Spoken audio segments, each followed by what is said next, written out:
Hi aspirants, welcome to Sri Gurukula Academy. My name is Hima Bindu, your polity faculty. So we were discussing about previous year question.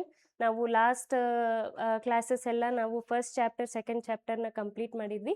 ನಿನ್ನೆ ಕ್ಲಾಸಲ್ಲಿ ನಾವು third ಚಾಪ್ಟರ್ನ start ಮಾಡಿದ್ವಿ. ಅರ್ಧ questions ಮುಗ್ದಿತ್ತು. ಇವತ್ತು second part of third chapter ನಾವು ನೋಡ್ಕೊಳ್ಳೋಣ. And also hopefully this session ನಿಮ್ಗೆ help ಆಗ್ತಿದೆ ಅಂತ ಅನ್ಕೊತೀನಿ. And before we proceed with the further questions, so ನಾನು ಲಾಸ್ಟ್ ಕ್ಲಾಸಲ್ಲೂ ಹೇಳ್ದಂಗೆ ಈ ಚಾಪ್ಟರ್ ಮೇಲೆ ಏನೇನು ಕಾನ್ಸಂಟ್ರೇಟ್ ಮಾಡಬೇಕು ಅಂದರೆ ಕೇಸಸ್ ಮೇಲೆ ಕಾನ್ಸಂಟ್ರೇಟ್ ಮಾಡಬೇಕು, ಆರ್ಟಿಕಲ್ಸ್ ಆ್ಯಂಡ್ ಆಲ್ಸೋ ಪ್ರಿಯಾಂಬಲ್, ಆಮೇಲೆ ಯಾರು ಯಾವ ಜಡ್ಮೆಂಟಲ್ಲಿ ಏನು ಹೇಳಿದರು ಅಂದರೆ ಕೀವರ್ಡ್ಸಲ್ಲಿ ಇರುತ್ತೆ, ಕಾನ್ಸ್ಟಿಟ್ಯೂಷನ್ ಕೀವರ್ಡ್ಸ್ ಇರುತ್ತಲ್ವ, ಅದರಲ್ಲಿ ಯಾವ ಜಡ್ಜ್ಮೆಂಟಲ್ಲಿ ಏನು ಹೇಳಿದರು ಅದನ್ನು ನೆನ್ಪಿಟ್ಕೋಬೇಕು.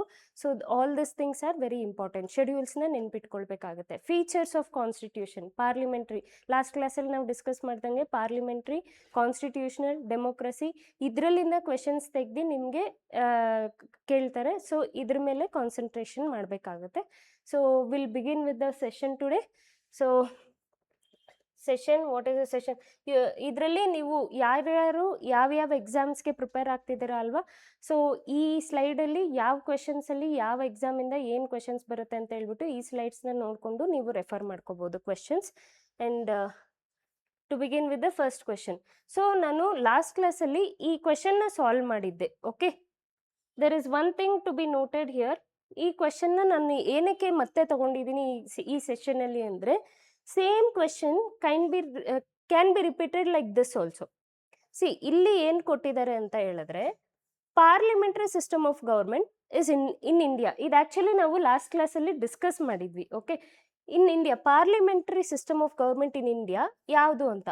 ಈ ಆಪ್ಷನ್ ಕರೆಕ್ಟ್ ಆಗಿತ್ತು ಲಾಸ್ಟ್ ಕ್ಲಾಸಲ್ಲಿ. ಈ ಆಪ್ಷನ್ ಅಂದರೆ council of minister is responsible to Lok Sabha ಅಂತ ನಾವು ನೋಡಿದ್ವಿ. ಓಕೆ, ಸಿಮಿಲರ್ಲಿ ಇಲ್ಲಿ ನೋಡಿ, ಸೇಮ್ ಥರ ಕ್ವೆಶನ್ ಇದೆ. ಏನು question? Parliamentary system of government is one which ಅಂತ ಕೊಟ್ಟಿದ್ದಾರೆ. ಸೊ ಇದರಲ್ಲಿ ಹೆಂಗೆ ಸಾಲ್ವ್ ಮಾಡ್ಬೋದು? Though the question might appear the same, ಎರಡು ಕ್ವೆಶನ್ ಒಂದೇ ಥರ ಇದೆ ಅಂತ ಅನ್ಕೊಂತೀವಿ ನಾವು. No, conceptual difference is very important. ಅಂದರೆ ನೋಡಿ, ನಮಗೆ ಕಾನ್ಸೆಪ್ಟ್ ಕ್ಲಾರಿಟಿ ಇದ್ದರೆ ಈ ಕ್ವೆಶನ್ ನಮಗೆ ಒಂದೇ ಥರ ಅನಿಸಲ್ಲ. ಇವೆರಡು ಕ್ವೆಶನ್ ಆ್ಯಕ್ಚುಲಿ ಡಿಫ್ರೆಂಟ್ ಆಗಿದೆ.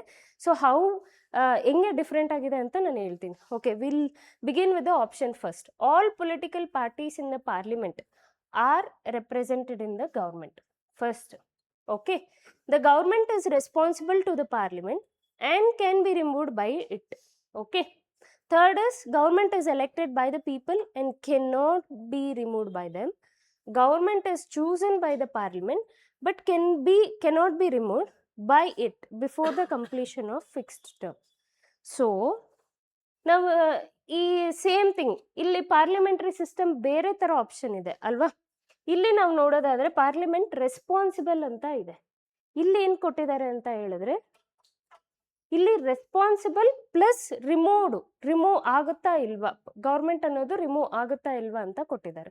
ಸೊ ಆಪ್ಷನ್ ವೈಸ್ ನೋಡ್ಕೊಳ್ಳೋದಾದ್ರೆ ಯಾವ ಆಪ್ಷನ್ನ ನಾವು ಕರೆಕ್ಟಾಗಿ ಎಲಿಮಿನೇಟ್ ಮಾಡ್ಬೋದು ಅಂತ ಹೇಳಿದ್ರೆ, ಅಂದರೆ ವಿತ್ ಜನರಲ್ ಬೇಸಿಕ್ ನಾಲೆಡ್ಜಲ್ಲಿ ರಿಮೂವ್ ಮಾಡಿದ್ರೆ ನಮಗೆ, ನಾವು ನ್ಯೂಸ್ ಪೇಪರ್ಸಲ್ಲಾಗಲಿ ಚಾನೆಲ್ಸ್ ಆಗಲಿ ನ್ಯೂಸ್ ಚಾನೆಲ್ಸಲ್ಲಾಗಲಿ ನೋಡಿರ್ತೀವಿ, ಈ ಗೌರ್ಮೆಂಟ್ ಬಿದ್ದೋಯ್ತು, ಈ ಗೌರ್ಮೆಂಟ್ ಫಿಕ್ಸ್ಡ್ ಟರ್ಮ್ಗಿಂತ ಮುಂಚೆನೇ ಹೊಟ್ಟೋಯ್ತು, ನೆಕ್ಸ್ಟ್ ಗೌರ್ಮೆಂಟ್ ಎಲೆಕ್ಷನ್ಸ್ ಇರುತ್ತೆ, ಇಲ್ಲಾಂದರೆ ಕೊಯಲೇಷನ್ ಗೌರ್ಮೆಂಟು, ನೆಕ್ಸ್ಟ್ ನೋಡ್ಬೇಕು ಗವರ್ನರ್ ಏನು ಮಾಡ್ತಾರೆ, ಪ್ರೆಸಿಡೆಂಟ್ ಏನು ಮಾಡ್ತಾರೆ ಅಂತ ನಾವು ಕೇಳಿರ್ತೀವಿ ಎಲ್ಲ ಜನರಲ್ ಆಗಿ. ಪಾಲಿಟಿ ನಾಲೆಡ್ಜ್ ಇಲ್ಲದೆ ಇದ್ರೂ ಕೂಡ ಎರಡು ಆಪ್ಷನ್ ಇಲ್ಲಿ ಸ್ಟ್ರೈಕ್ ಮಾಡ್ಬೋದು. ಕೆನಾಟ್ ಬಿ ರಿಮೂವ್ಡ್ ಅಂತ, ಕೆನಾಟ್ ಬಿ ರಿಮೂವ್ಡ್ ಆಯಿತಾ. ಕೆನಾಟ್ ಬಿ ರಿಮೂವ್ಡಾ, ಗೌರ್ಮೆಂಟ್ ಅನ್ನೋದು ಕೆನಾಟ್ ಬಿ ರಿಮೂವ್ಡ್ ಆಗುತ್ತಾ? ಚಾನ್ಸೇ ಇಲ್ವಲ್ಲ, ಹೋಗಿರುತ್ತೆ ಅಲ್ವಾ, ಫಿಕ್ಸ್ಡ್ ಟರ್ಮ್ಗಿಂತ ಮುಂಚೆನೇ ಹೋಗಿರುತ್ತೆ. ಸೊ ಈ ಟೂ ಆಪ್ಷನ್ಸ್ ಈಸಿಯಾಗಿ ನಾವು ಎಲಿಮಿನೇಟ್ ಮಾಡ್ಬೋದು. Okay, coming back to first and second. ನಾನು ಲಾಸ್ಟು ಎಷ್ಟೋ ಕ್ಲಾಸಸ್ ಮಾಡಿರೋ ಕ್ಲಾಸಸ್ಸಲ್ಲಿ ನಾನು ಹೇಳಿದ್ದೆ, ತುಂಬ extreme words, all of the above, completely, ಈ ಥರ ಮೇಜರ್ ಆಗಿ ಯೂಸ್ ಮಾಡೋ ಟರ್ಮ್ಸ್ನ ಎಲಿಮಿನೇಟ್ ಮಾಡಿ ಅಂತ. ಸೊ ಇಲ್ಲಿ ಏನು ಕೊಟ್ಟಿದ್ದಾರೆ ಅಂದರೆ, all political party in the parliament are represented in the government. All political party ಗೌರ್ಮೆಂಟಲ್ಲಿ ರೆಪ್ರೆಸೆಂಟೆಡ್ ಆಗಿರ್ತಾರ ಒಂದು. Second, government is responsible to the parliament and can be removed by it. ನೀವು ಈ ಕ್ವೆಶನ್ನ ಏನಾದರೂ ನೀಟಾಗಿ ಓದ್ಕೊಂಡಿದ್ದು ಚೆನ್ನಾಗಿ ಸಾಲ್ವ್ ಮಾಡಿ ಡೀಟೇಲಾಗಿ ಓದಿದರೆ ಈ ರೆಸ್ಪಾನ್ಸಿಬಲ್ ಟರ್ಮ್ ನೋಡಿದ ತಕ್ಷಣ ನೀವು ಈ ಆಪ್ಷನ್ನ ಕರೆಕ್ಟ್ ಮಾಡ್ಬೋದಾಗಿತ್ತು. ಬೇರೆ ಆಪ್ಷನ್ಸಲ್ಲಿ ರೆಸ್ಪಾನ್ಸಿಬಲ್ ಇಲ್ಲ. ಓಕೆ, ಪಾರ್ಲಿಮೆಂಟ್ ಸಿಸ್ಟಮ್ ಅಂದ್ರೇ ರೆಸ್ಪಾನ್ಸಿಬಲ್, ಅಂದರೆ ಲೋಕಸಭಾ ಕೌನ್ಸಿಲ್ ಆಫ್ ಮಿನಿಸ್ಟರ್ಸ್ ಇರ್ತಾರಲ್ಲ ಅವರು ರೆಸ್ಪಾನ್ಸಿಬಲ್ ಆಗಿರ್ತಾರೆ ಟು ಲೋಕಸಭಾ ಅಂತ ಹೇಳ್ಬಿಟ್ಟು. ಸೊ ಇಲ್ಲಿ ರೆಸ್ಪಾನ್ಸಿಬಲ್ ಆಗೋ ಇದೆ, plus can be removed by it ಅಂತಲೂ ಇದೆ. So can be removed by it ಅಂದರೆ ಏನು? ನಾನ್ ಕಾನ್ಫಿಡೆನ್ಸ್ ಮೋಷನ್ ಮುಖಾಂತರ, non confidence motion if they pass non confidence motion they can be removed. ಯಾವಾಗ ಲಾಸ್ಟ್ ಕ್ಲಾಸಲ್ಲಿ ನಾನು ಡಿಸ್ಕಸ್ ಮಾಡ್ದಂಗೆ ರೆಸ್ಪಾನ್ಸಿಬಲ್ ಗೌರ್ಮೆಂಟ್ ಅಂತ ಹೇಳಿದ್ರೆ ಬಡ್ಜೆಟಲ್ಲಿ ₹1 ಸ್ಪೆಂಡ್ ಮಾಡಬೇಕು ಅಂತಂದ್ರೂ ಪರ್ಮಿಷನ್ ಬೇಕು. Okay, and second thing answerable ಆಗಿರ್ಬೇಕು. ಏನೇ ಕ್ವೆಶನ್ಸ್ ಕೇಳಿದ್ರು ಪಾರ್ಲಿಮೆಂಟಲ್ಲಿ ಕೌನ್ಸಿಲ್ ಆಫ್ ಮಿನಿಸ್ಟರ್ಸ್ ಏನು ಆನ್ಸರಬಲ್ ಆಗಿರಬೇಕು. ಓಕೆ, ಸೊ ಇದರಲ್ಲಿ ನೀವು ನೋಡ್ಕೊಳ್ಳೋದಾದರೆ ರೆಸ್ಪಾನ್ಸಿಬಲ್ ಆ್ಯಂಡ್ ಮೆಜಾರಿಟಿ ವೋಟಿಂಗ್ ಇರಬೇಕು. ಅಂದರೆ ಏನು ರೂಲಿಂಗ್ ಗೌರ್ಮೆಂಟ್ ಆಗಲಿ ಯಾವುದನ್ನ ಗೌರ್ಮೆಂಟ್ ಆಗಲಿ ಮೆಜಾರಿಟಿಯಲ್ಲಿ ಇರಬೇಕು. If they lose majority non confidence ಮೋಷನ್ನ ಇಂಟ್ರೊಡ್ಯೂಸ್ ಮಾಡಿ ಗೌರ್ಮೆಂಟ್ನೇ ಕೆಳಗಡೆ ತರ್ಬೋದು. ಸೊ ಇಲ್ಲಿ government can be removed. And also can be ಅಂತ ಇದೆ ಅಲ್ವಾ, ಕೆನಾಟ್ ಅನ್ನೋದು ಎಕ್ಸ್ಟ್ರೀಮ್ ವರ್ಡ್ನ ಎಲಿಮಿನೇಟ್ ಮಾಡಿ. ಈ ಥರ ಕೆನಾಟ್, ಆಲ್ ಅಂತ ಇದೆ ಅಲ್ವಾ, ಎಕ್ಸ್ಟ್ರೀಮ್ ವರ್ಡ್ಸ್ನ ಎಲಿಮಿನೇಟ್ ಮಾಡಿದ್ರೆ ಕ್ಯಾನ್ ಅನ್ನೋದು ಅವು ಆಗುತ್ತೆ, ಸಾಧ್ಯ ಆಗುತ್ತೆ ಅನ್ನೋ ವರ್ಡ್ಸ್ನ ನೀವು ಯಾವತ್ತೂ ಟಿಕ್ ಮಾಡೋಕ್ಕೆ ನೋಡ್ಕೊಳ್ಳಿ. Because most of the time ಇಂಥ ವರ್ಡ್ಸ್ ನಿಮಗೆ ಕರೆಕ್ಟ್ ಆಗಿರೋ ಚಾನ್ಸಸ್ ಜಾಸ್ತಿ ಇರುತ್ತೆ. So if you can see this option will be the correct option. Coming back to ಹೆಂಗೆ ಓದ್ಕೋಬೇಕು, ಇದನ್ನ ಡೀಟೇಲ್ ಆಗಿ ಹೆಂಗೆ ಓದ್ಕೋಬೇಕು ಅಂದರೆ ಹೆಂಗೆ ರಿಮೂವ್ ಮಾಡ್ತಾರೆ. ಈಗ ರೆಸ್ಪಾನ್ಸಿಬಲ್ ನಾವು ನೋಡಿದ್ವಿ, ರೆಸ್ಪಾನ್ಸಿಬಲ್ ಟು ಗೌರ್ಮೆಂಟ್ ಅಂತ ಹೇಳಿದ್ರೆ ಹೆಂಗೆ ರೆಸ್ಪಾನ್ಸಿಬಲ್ ಟು ಗೌರ್ಮೆಂಟ್ ಅಂತ ನಾವು ನೋಡಿದ್ವಿ. ಈಗ ಕ್ಯಾನ್ ಬಿ ರಿಮೂವ್ಡ್ ಅಂದರೆ ಹೆಂಗೆ ರಿಮೂವ್ ಮಾಡೋದು? ಇಂಡಿವಿಜುವಲ್ ಮಿನಿಸ್ಟರ್ನು ರಿಮೂವ್ ಮಾಡ್ಬೋದು, ಇಲ್ಲ ಎಲ್ಲ ಮಿನಿಸ್ಟರ್ನು ಒಟ್ಟಿಗೆ ರಿಮೂವ್ ಮಾಡ್ಬೋದು. ಸೊ ಇಂಡಿವಿಜುವಲ್ ಮಿನಿಸ್ಟರ್ಸ್ನ ರಿಮೂವ್ ಮಾಡಕ್ಕೆ ಬಂದರೆ what is a procedure? Individual ಮಿನಿಸ್ಟರ್ನ ರಿಮೂವ್ ಮಾಡ್ಬೇಕಂದ್ರೆ what is a procedure? Council of ಮಿನಿಸ್ಟರ್ನ ರಿಮೂವ್ ಮಾಡ್ಬೇಕಂದ್ರೆ ವಾಟ್ ಈಸ್ ಅ ಪ್ರೊಸೀಜರ್? ಇದನ್ನ ನೀವು ಓದ್ಕೋಬೇಕಾಗುತ್ತೆ ಈ ಕ್ವೆಶನ್ ಅಲ್ಲಿ.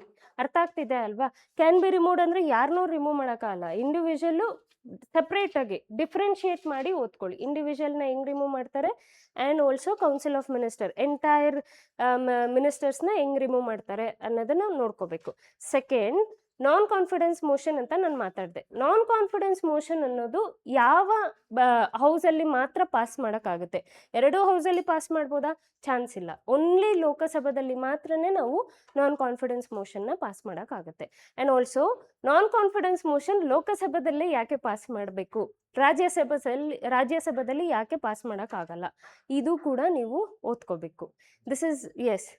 So Lok Sabha representation of the ಪೀಪಲ್ನ ರೆಪ್ರೆಸೆಂಟ್ ಮಾಡುತ್ತೆ. Okay, so that is why you will be non confidence motion ಅನ್ನೋದು ಲೋಕಸಭಾದಲ್ಲಿ ಮಾತ್ರನೇ ನಾವು ಇಂಟ್ರೊಡ್ಯೂಸ್ ಮಾಡೋಕ್ಕಾಗೋದು.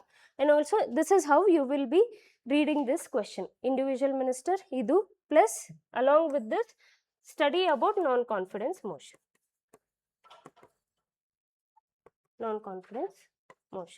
ಇಷ್ಟು ಡೀಟೇಲ್ ಆಗಿ ಓದ್ಕೋಬೇಕು ಒಂದು ಕ್ವೆಶನ್. ನಾವು ಪಾರ್ಲಿಮೆಂಟ್ ಸಿಸ್ಟಮ್ ಆಫ್ ಗೌರ್ಮೆಂಟ್ನ ಓದಿದಷ್ಟೇ. ಪಾರ್ಲಿಮೆಂಟ್ ಸಿಸ್ಟಮ್ ಆಫ್ ಗೌರ್ಮೆಂಟ್ ಮಾತ್ರನೇ ಕ್ವೆಶನಲ್ಲಿ ಬಂದಿದ್ದು. ನಾನು ಎಲ್ಲಿವರೆಗೂ ತೊಗೊಂಡೋದೆ? Individual, council of minister, non confidence motion. This is how detailly you have to study and make notes. ಬಂತಾ? ಇಲ್ಲೇ 3 ಕಾನ್ಸೆಪ್ಟ್ಸ್ ಓದಿದ್ರ ಏನಕ್ಕೆ ಬೇಕು ಪಾಲಿಟಿ ಮತ್ತೆ ನೀವು ಹೋಗಿ ರಿವಿಷನ್ ಮಾಡ್ಕೊಳ್ಳೋಕ್ಕೆ ಅಲ್ವಾ? So this is how you will study. So hope ನಿಮಗೆ ಗೊತ್ತಾಯ್ತಲ್ವಾ ಇಲ್ಲಿ ಈ ಕ್ವೆಶನ್ಸ್ಗೂ ಮತ್ತು ಆ ಕ್ವೆಶನ್ಗೂ ಡಿಫ್ರೆನ್ಸ್ ಏನು ಅಂತ ಹೇಳ್ಬಿಟ್ಟು. And also coming back to this question, ಇದರಲ್ಲಿ ಇನ್ನೂ ಫರ್ದರ್ಗೆ ನೀವು ಮಾತಾಡೋ ಚಾನ್ಸಸ್ ಇದೆ. ಏನಂತ ಹೇಳಿದ್ರೆ, ಈಗ ಕೌನ್ಸಿಲ್ ಆಫ್ ಮಿನಿಸ್ಟರ್ಸ್ ಇರ್ತಾರಲ್ಲ, ಮಿನಿಸ್ಟರ್ಸ್ ಕೂತಿರೋರು they are sitting in the parliament under the pleasure of the speaker ಅಂತ ಕೊಡ್ತಾರೆ. Under the pleasure of the speaker ಅಂತ ಹೇಳ್ಬಿಟ್ಟು, ಸ್ಪೀಕರ್ ಆರ್ ಚೇರ್ಪರ್ಸನ್ ಅಂತ ಹೇಳ್ಬಿಟ್ಟು. ಚೇರ್ಪರ್ಸನ್ ಯಾರಿಗೆ? ರಾಜ್ಯಸಭಾ ಬರ್ತಾರೆ, ಸ್ಪೀಕರ್ ಲೋಕಸಭಾ ಅಲ್ವಾ? Ministers are sitting on the hope of ಅಂದರೆ under the pleasure of due to the pleasure of speaker or chairperson ಅಂತ. ಆ್ಯಕ್ಚುಲಿ ಅದು ರಾಂಗ್. ಯಾಕೆ ರಾಂಗ್ ಅಂತ ಹೇಳಿದ್ರೆ, ಮಿನಿಸ್ಟರ್ಸ್ ಎಲ್ಲರೂ they are under the pleasure of president. President under pleasure ಅಲ್ಲಿ ಧೈರ್ಯವಾಗಿ ಕೂತಿರ್ತಾರೆ. They are under the pleasure of the president, not speaker or chairperson. ಈ ಕ್ವೆಶನ್ ಡಿಫ್ರೆಂಟ್ ಆಗಿ ನಿಮಗೆ ನೆಕ್ಸ್ಟ್ ಕೇಳ್ಬೋದು ಆಯ್ತಾ, ಮಿನಿಸ್ಟರ್ ಯಾವ ಇದರಿಂದ ಕೂತಿರ್ತಾರೆ ಅಂತ. So note this point. Okay okay, next question, will move on to the next question. Okay, next question ಏನು? So constitution defines its basic structure. ಈ ಕ್ವೆಶನ್ ಎಷ್ಟು ಚೆನ್ನಾಗಿದೆ ನೋಡಿ, ಎಷ್ಟು ಚೆನ್ನಾಗಿ ನಿಮ್ಮನ್ನ ಟ್ರ್ಯಾಪ್ ಮಾಡಬೇಕು ಅಂತ ಹೇಳ್ಬಿಟ್ಟು ಸೆಟ್ ಮಾಡಿದ್ದಾರೆ. Okay, defines its basic structure in terms of secularism, federalism, fundamental rights, democracy. First. Okay, second statement, constitution provides for judicial review to safeguard citizens liberties. Okay, first question ಅಲ್ಲಿ ಅದಕ್ಕೆ between the words ಓದಬೇಕು. ನಾವೇನ್ ಮಾಡ್ತೀವಿ, full sentence ಓದ್ಬಿಟ್ಟು ಅದ ಇದ ಅಂತ ನೋಡ್ತೀವಿ. Between words every single word ನ ಓದಿ. ಕ್ವೆಶನ್ ಅಲ್ಲಿ ಕೊಟ್ಟಿರೋ ಎವ್ರಿ ಸಿಂಗಲ್ ವರ್ಡ್ ಓದಿದ್ರೆ ನಿಮ್ಗೆ ಗೊತ್ತಾಗುತ್ತೆ. ನಾವು ಕಾನ್ಸ್ಟಿಟ್ಯೂಷನ್ ಡಿಫೈನ್ಸ್ ಕಾನ್ಸ್ಟಿಟ್ಯೂಷನ್ ಅಲ್ಲಿ ಮೇಜರ್ ಆಗಿ ಇಲ್ಲಿವರೆಗೂ ಫಾರ್ಮರ್ಸ್ ಆಫ್ ಕಾನ್ಸ್ಟಿಟ್ಯೂಷನ್ ಅಂದ್ರೆ ಕಾನ್ಸ್ಟಿಟ್ಯೂಷನ್ ಸಂವಿಧಾನ ಮಾಡಿದವರು ಮತ್ತೆ ಕೂತಿರ್ತಾರಲ್ವಾ ಎಲ್ಲರೂ ಸಂವಿಧಾನಕ್ಕೆ ಅಂತ ಕುತ್ಕೊಂಡಾಗ ಎಷ್ಟೊಂದನ್ನ ಡಿಫೈನೇ ಮಾಡಿಲ್ಲ. ಯಾಕೆ ಅಂತ ಹೇಳಿದ್ರೆ ಫ್ಯೂಚರ್ಗೆ ಅದನ್ನ ಬಿಟ್ಬಿಟ್ಟಿದ್ದಾರೆ. ಈಗ ಡಿಫೈನ್ ಮಾಡಿದ್ರೆ ಅದಕ್ಕೆ ಅಮೆಂಡ್ಮೆಂಟ್ ಮಾಡಿ ಚೇಂಜ್ ಮಾಡಬೇಕು ಅಂತ ಹೇಳ್ಬಿಟ್ಟು ಅವ್ರು ಏನ್ ಮಾಡಿದ್ದಾರೆ, ಕಾನ್ಸ್ಟಿಟ್ಯೂಷನ್ ಅಲ್ಲಿ ಎಷ್ಟೊಂದು ವರ್ಡ್ಸ್ನ ಡಿಫೈನೇ ಮಾಡಿಲ್ಲ. ಓಕೆ, ಸೊ ಡೆಫಿನೇಷನ್ ಅಂತ ಬಂದ್ರೆ ಕಾನ್ಸ್ಟಿಟ್ಯೂಷನ್ ಸಂವಿಧಾನ ಇದೊಂದು ಡಿಫೈನ್ ಮಾಡಿದೆ, ಡೆಫಿನೇಷನ್ ಕೊಟ್ಟಿದೆ ಅಂತ ಹೇಳಿದ್ರೆ ಸ್ವಲ್ಪ ಸಸ್ಪಿಷಿಯಸ್ ಆಗಿರಿ. ಇದು ಡಿಫೈನ್ ಮಾಡಿದ್ಯಾ? ಬೇಸಿಕ್ ಸ್ಟ್ರಕ್ಚರ್ಗೆ ಆರ್ಟಿಕಲ್ ಇದೆಯಾ, ಶೆಡ್ಯೂಲ್ ಇದೆಯಾ? ಇಲ್ಲ ಅಲ್ವಾ? ಹಾ, that itself says basic ಸ್ಟ್ರಕ್ಚರ್ಗೆ ಆರ್ಟಿಕಲ್ಲೇ ಇಲ್ಲ, ಶೆಡ್ಯೂಲೇ ಇಲ್ಲ.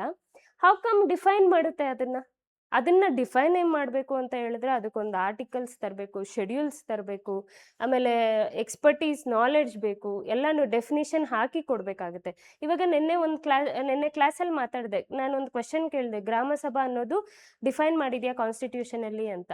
ಗ್ರಾಮಸಭಾ ಡಿಫೈನ್ ಮಾಡಿದೆ, ಅಮೆಂಡ್ಮೆಂಟ್ಸ್ ಥ್ರೂ ನಾವು ನೋಡಿದ್ವಿ ಅಲ್ವಾ, ಅಮೆಂಡ್ಮೆಂಟ್ 73rd 74th ಅಮೆಂಡ್ಮೆಂಟ್ಸ್ ಅಂತ ಹೇಳ್ಬಿಟ್ಟು. ಸೊ ಈ ತರ ಅಮೆಂಡ್ಮೆಂಟ್ಸ್ ಮಾಡಬೇಕು, ಶೆಡ್ಯೂಲ್ಸ್ ಹಾಕಬೇಕು, ಆರ್ಟಿಕಲ್ಸ್ ಹಾಕಬೇಕು. ಈ ತರ ಎಲ್ಲ ಮಾಡಿದ್ರೆ ಮಾತ್ರ ಅದಕ್ಕೊಂದು ಡೆಫಿನಿಷನ್. ಕೆಲವೊಂದು ವರ್ಡ್ಸ್ ಇದಾವೆ, ಈವನ್ ಇಫ್ ಶೆಡ್ಯೂಲ್ಸ್ ಹಾಕಿದ್ರು ಆರ್ಟಿಕಲ್ಸ್ ಹಾಕಿದ್ರು ಕೂಡ ಡೆಫಿನಿಷನ್ ಕೊಟ್ಟಿರಲ್ಲ. ಸೊ ಅದನ್ನ ಫ್ಯೂಚರ್ ಅಂದ್ರೆ ನಾವಿರೋ ಮಾಡರ್ನ್ ಪೀಪಲ್ಗೆ ಬಿಟ್ಬಿಟ್ಟಿದ್ದಾರೆ ಅದನ್ನ. ಸೊ ಏನಾದ್ರೂ ಡೆಫಿನೇಷನ್ ಅಂತ ಬಂದ್ರೆ ವೆರಿ ಲೆಸ್ ವರ್ಡ್ಸ್ ನ ಡೆಫಿನೇಷನ್ ಮಾಡಿಕೊಂಡಿರ್ತಾರೆ. ಕಾನ್ಸ್ಟಿಟ್ಯೂಷನ್ ಅಲ್ಲಿ ವೆರಿ ಲೆಸ್ ವರ್ಡ್ಸ್ ನ ಡಿಫೈನ್ ಮಾಡಿದ್ದಾರೆ. ಅದನ್ನ ಒಂದು ಪೇಜಲ್ಲಿ ನೀಟಾಗಿ ಬರ್ಕೊಳ್ಳಿ. ಓಕೆ, ಯಾವ್ಯಾವ ಕಾನ್ಸ್ಟಿಟ್ಯೂಷನ್ ಸಂವಿಧಾನ ಅನ್ನೋದು ಯಾವ್ಯಾವ ವರ್ಡ್ಸ್ ನ ಡಿಫೈನ್ ಮಾಡಿದೆ ಅಂತ ಕೆಲವೊಂದು ಮಾತ್ರ ಇರುತ್ತೆ. ಆ ಕೆಲವೊಂದು ಬಿಟ್ಟು ಬೇರೆ ಯಾವ್ದು ಡೆಫಿನೇಷನ್ ಅಂತ ಬಂದಿದ್ರೆ ಎಲ್ಲಾನು ಸ್ಟ್ರೈಕ್ ಔಟ್ ಮಾಡ್ಬಿಡಿ, ಎಲಿಮಿನೇಟ್ ಮಾಡ್ಬಿಡಿ. Okay, this is define. ಇದು first define. Next, constitution provide for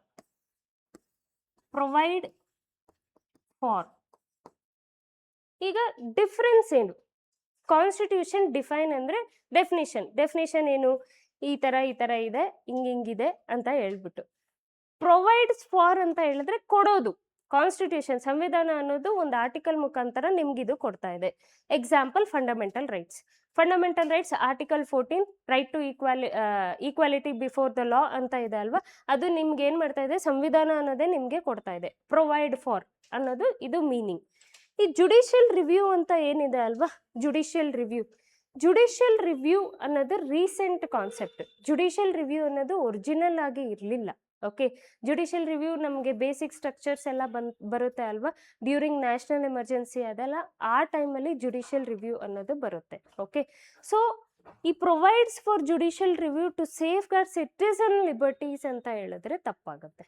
provides for ಡಿಫೈನ್ಸು constitution ಅಲ್ಲಿ ಇದೆಲ್ಲಾನು ಸ್ವಲ್ಪ ಅವೇರ್ನೆಸ್ ಇರಬೇಕು. ಡೆಫಿನೇಷನ್ ಆಗಲಿ ಪ್ರೊವೈಡ್ಸ್ ಫಾರ್ ಆಗಲಿ ಸ್ವಲ್ಪ ನೋಡ್ಕೊಳ್ಳಿ. ಎಲ್ಲಾನು ನಿಮಗೆ ಫಂಡಮೆಂಟಲ್ DPSP ಆ ಥರದ್ದೆಲ್ಲ ಕೊಟ್ಟಿದ್ದಾರೆ. ಫಂಡಮೆಂಟಲ್ ರೈಟ್ಸ್ ಆಗಲಿ ಇನ್ನೊಂದಾಗಲಿ ಎಲ್ಲ, ಬಟ್ ಅದರ್ ಆರ್ಟಿಕಲ್ಸ್ ನಿಮಗೆ ಅಷ್ಟಾಗಿ ಪ್ರೊವೈಡ್ ಮಾಡಿರಲ್ಲ, ಜುಡಿಷಿಯಲ್ ರಿವ್ಯೂ ಈ ಥರದ್ದೆಲ್ಲಾನು. ಓಕೆ, ಆ್ಯಂಡ್ ಆಲ್ಸೋ ಇನ್ನೊಂದು ಇದರಲ್ಲಿ ಟ್ರಿಕ್ ಹೆಂಗೆ ಸಾಲ್ವ್ ಮಾಡ್ಬೋದು ಅಂತ ಹೇಳಿದ್ರೆ, ಡೆಫಿನೇಷನ್ ಅನ್ನೋದಿದೆ ಅಲ್ವಾ, ಡೆಫಿನೇಷನ್ ಈ ಮೇಜರ್ ಕಾನ್ಸೆಪ್ಟ್ ಡೆಫಿನೇಷನ್ಸ್ ಎಲ್ಲಾನು ಅಂದ್ರೆ ಕಾನ್ಸ್ಟಿಟ್ಯೂಷನ್ ಅನ್ನೋದು ಡಿಫೈನೇ ಮಾಡಿಲ್ಲ.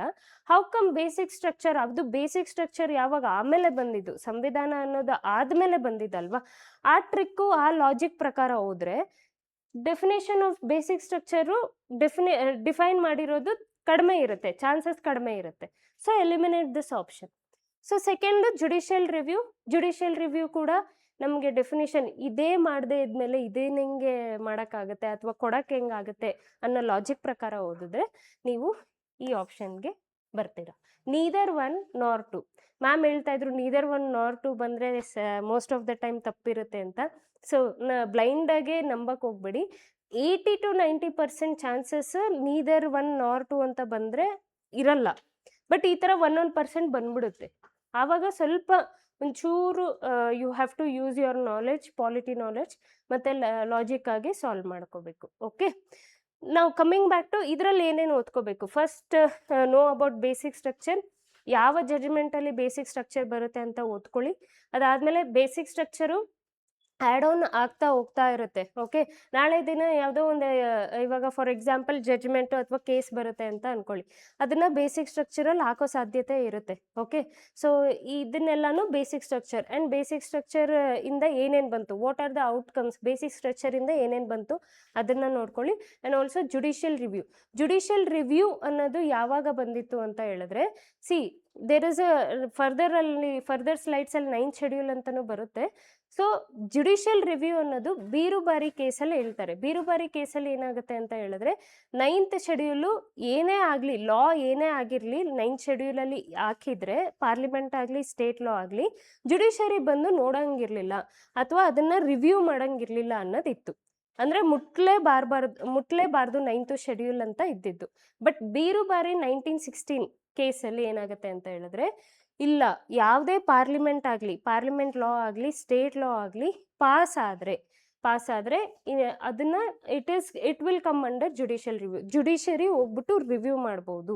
ಯಾಕೆ ಅಂತ ಹೇಳಿದ್ರೆ ಸಮ್ಟೈಮ್ಸ್ ಪಾರ್ಲಿಮೆಂಟ್ ಆಗಲಿ ಸ್ಟೇಟ್ ಆಗಲಿ ಲಾ ಪಾಸ್ ಮಾಡಿದಾಗ ಫಂಡಮೆಂಟಲ್ ರೈಟ್ಸು ನಮಗೆ ವೈಲೇಟ್ ಆಗ್ಬೋದು.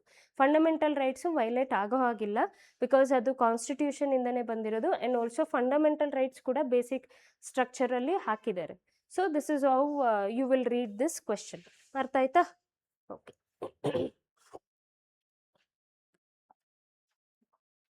Okay, coming to next question. Democracy's superior virtue lies in the fact that it calls into activity. Democracy ಇದು ಸುಪೀರಿಯರ್ ವರ್ಚ್ಯೂ. ಡೆಮೋಕ್ರಸಿ ಅಂದರೆ ಏನು? ನಾವೆಲ್ಲರೂ ಸ್ಕೂಲಿಂದನೂ ಓದ್ಕೊಂಡ್ ಬಂದಿರ್ತೀವಿ, by the people, for the people, of the people ಅಂತ ಹೇಳ್ಬಿಟ್ಟು. Okay, ಇದನ್ನೆಲ್ಲಾನು ನಮಗೆ concept clarity ಇರುತ್ತೆ ಅಲ್ವಾ? ಸೊ ಹೈಯೆಸ್ಟ್ ಏನು ಡೆಮೋಕ್ರಸಿದು ಮೇನ್ ಥಿಂಗ್ ಏನು ಅಂದರೆ ಪೀಪಲ್ಗೆ ವೋಟ್ ಕೊಡೋದು. ಇದು ಇವಾಗ ನಾವು ನೋಡಿರ್ತೀವಲ್ಲ, ಪಂಚಾಯತ್ ಮತ್ತು ಮುನಿಸಿಪಾಲಿಟಿ ಅಂತೆಲ್ಲನೂ ಅದು ಗ್ರೌಂಡ್ ಲೆವೆಲಲ್ಲಿ ಡೆಮೋಕ್ರಸಿ ಅಂತ ಕರಿತೀವಿ. ಆಯಿತಾ? ಪೀಪಲ್ ಪಾರ್ಟಿಸಿಪೇಷನ್ ಆಗುತ್ತೆ ಇದನ್ನ ಲೋಕಲ್ ಗೌರ್ಮೆಂಟಲ್ಲಿ. ಸೊ ಇದನ್ನ ಡೆಮೋಕ್ರಸಿ ಅಂತ ಕರಿತೀವಿ. ಸೊ ಡೆಮೋಕ್ರಸಿ ಸುಪೀರಿಯರ್ ವರ್ಚ್ಯೂ ಅಂದರೆ ಏನು? ಡೆಮೋಕ್ರಸಿ ಸುಪೀರಿಯರ್ ಆಗಿರೋ ಅಂದರೆ ಟಾಪ್ ಲೆವೆಲಲ್ಲಿ ಆಗಿರೋದು ವರ್ಚ್ಯೂ ಏನು ಅಂತ ಕೇಳಿದ್ದಾರೆ. ಆಪ್ಷನ್ಸ್ ನೋಡೋಣ. Intelligence and character of ordinary men and women. Second, methods of strengthening executive leadership. Third, superior individual with dynamics and vision. Band of dedicated party workers. So ಈ options ಅಲ್ಲಿ ನೋಡ್ಕೊಂಡ್ರೆ executive ಮತ್ತೆ party workers. ಡೆಮೋಕ್ರಸಿಯಲ್ಲಿ people ಅಂತ ನೋಡಿರ್ತೀವಿ, party workers ಚಾನ್ಸೇ ಇಲ್ಲ. Executive leadership strengthening. Executive ಅಂದ್ರೆ ಏನು? ಯಾರು ಲಾನ ಇಂಪ್ಲಿಮೆಂಟ್ ಮಾಡೋರ್ನ ಎಕ್ಸಿಕ್ಯೂಟಿವ್ ಅಂತ ಕರೀತಾರೆ. ಡೆಮೋಕ್ರಸಿಯಲ್ಲಿ ಇಂಪ್ಲಿಮೆಂಟ್ ಮಾಡೋದು ಅನ್ನೋದು ಬರುತ್ತಾ ಅಂದ್ರೆ ಪೀಪಲ್ ಬಗ್ಗೆ ಮಾತಾಡ್ತಾರೆ ಅಲ್ವಾ? ಸೊ ವಿತ್ ದ್ಯಾಟ್ ಲಾಜಿಕ್ ಇದನ್ನ ಎಲಿಮಿನೇಟ್ ಮಾಡ್ಬೋದಾ? ಪಾರ್ಟಿ ವರ್ಕರ್ಸ್ ಅದು ಬರೋದಕ್ಕೆ ಚಾನ್ಸೇ ಇಲ್ಲ, ಪಾರ್ಟಿ ವರ್ಕರ್ಸ್ ಅನ್ನೋದು. ಸೊ ಇದು strengthening this also. Now you are 50-50. Superior individual with dynamics and vision. Intelligence and characteristics of ordinary men and women. ಸ್ವಲ್ಪ ಏನು ನಾಲೆಡ್ಜ್ ಇಲ್ಲ ಅಂದರೆ ಇಲ್ಲಿ ಮೆನ್ ಆ್ಯಂಡ್ ವಿಮೆನ್ ಎರಡೂ ಇನ್ಕ್ಲೂಡ್ ಮಾಡಿದ್ದಾರೆ. ಓಕೆ, ಡೆಮೋಕ್ರಸಿನಲ್ಲಿ ಏನು ಮಾತಾಡುತ್ತೆ? ಪೀಪಲ್ ಅಫ್ಕೋರ್ಸ್ ಪೀಪಲ್ ಜೊತೆಗೆ ಇಬ್ಬರಿಗೂ ಈಕ್ವಾಲಿಟಿನೂ ಇರಬೇಕು ಅಂತಲೂ ಹೇಳ್ತಾರೆ ಅಲ್ವಾ? ವೋಟಿಂಗ್ ರೈಟ್ಸ್ ಬರೀ ಮೆನ್ಗೆ ಕೊಟ್ಟಿದ್ದಾರಾ? ಇಲ್ಲ ಅಲ್ವಾ? Women and men both have equal rights, ಆ ಪ್ರಕಾರ ಹೋದರೆ ನಿಮ್ಗೆ ಇದ್ರ ಮೇಲೆ ಏನೋ ನಾಲೆಡ್ಜ್ ಇಲ್ಲ ಅಂತ ಹೇಳಿದ್ರೆ, ಯೂಶುವಲ್ ಆಗಿ ಎಕ್ಸಾಮಿನರ್ಸ್ ಇವೆರಡೂ ಇನ್ಕ್ಲೂಡ್ ಮಾಡಿದರೆ ಇದು ಪಾಸಿಟಿವ್ ಸ್ಟೇಟ್ಮೆಂಟ್. ಇದು positive, men and women include ಮಾಡಿದರೆ ಪಾಸಿಟಿವ್ ಸ್ಟೇಟ್ಮೆಂಟ್ಸ್ ಇರುತ್ತೆ. ಅರ್ಥ ಆಯ್ತಾ? ಎಲ್ಲೇ ಹೋಗ್ಲಿ, ಯಾವ ಕ್ವಶನ್ ಪೇಪರಲ್ಲಿ ನೀವು ಅನಾಲಿಸಿಸ್ ಮಾಡಿಕೊಂಡ್ರೆ ಜೆಂಡರ್ ಈಕ್ವಾಲಿಟಿ ಕೊಟ್ಟಿದ್ರೆ ಆಪ್ಷನ್ ಒಂದು ಸ್ವಲ್ಪ ಕರೆಕ್ಟ್ ಆಗೋ ಚಾನ್ಸಸ್ ಇರುತ್ತೆ. ಇದರಲ್ಲಿ ನೀವು ನೋಡಿಕೊಂಡ್ರೆ superior individual with dynamics and vision. Superior individual ಅಂದರೆ ವೆಲ್ದಿ ಪೀಪಲ್. ಸುಪೀರಿಯರ್ ಅಂದರೆ ಯಾರು? ದೊಡ್ಡ ಸುಪೀರಿಯರ್, ಇನ್ಫೀರಿಯರ್ ಕೆಳಗಡೆ ಇರ್ತಾರೆ, ಸುಪೀರಿಯರ್ ಮೇಲ್ಗಡೆ ಇರ್ತಾರೆ. ಸುಪೀರಿಯರ್ ಇಂಡಿವಿಜುವಲ್ ಅಂದರೆ ಇದು ಈ ಸ್ಟೇಟ್ಮೆಂಟ್ ಒಂದು ಸ್ವಲ್ಪ ನೆಗೆಟಿವ್ ಥರ ಇಲ್ವಾ? ಬರೀ ರಿಚ್ ಅವ್ರನ್ನ, ವೆಲ್ದಿ ಅವ್ರನ್ನ ಸಪೋರ್ಟ್ ಮಾಡ್ದಂಗೆ ಇದೆ ಅಲ್ವಾ? ಸೊ ವಿತ್ ದ್ಯಾಟ್ ಈ ಆಪ್ಷನ್ನ ಎಲಿಮಿನೇಟ್ ಮಾಡಿಬಿಡಿ. ಆ್ಯಂಡ್ ಆಲ್ಸೋ ನಾನು ಲಾಸ್ಟ್ ಕ್ಲಾಸಲ್ಲಿ ಹೇಳಿದ್ದೆ, ಐ ಡೂ ರಿಮೆಂಬರ್, ಯಾವ್ಯಾವುದು ಸ್ಟೇಟ್ಮೆಂಟ್ ನಿಮ್ಗೆ ಗೊತ್ತಿಲ್ಲ, ಯಾವುದಾದ್ರೂ ಒಂದು ಸ್ಟೇಟ್ಮೆಂಟ್ ದೊಡ್ಡದಾಗಿ ಬಂದಿದೆ ಅಂತ ಹೇಳಿದ್ರೆ ಅದನ್ನು ಮಾರ್ಕ್ ಮಾಡಿ ಅಂತ ಹೇಳಿದ್ದೆ.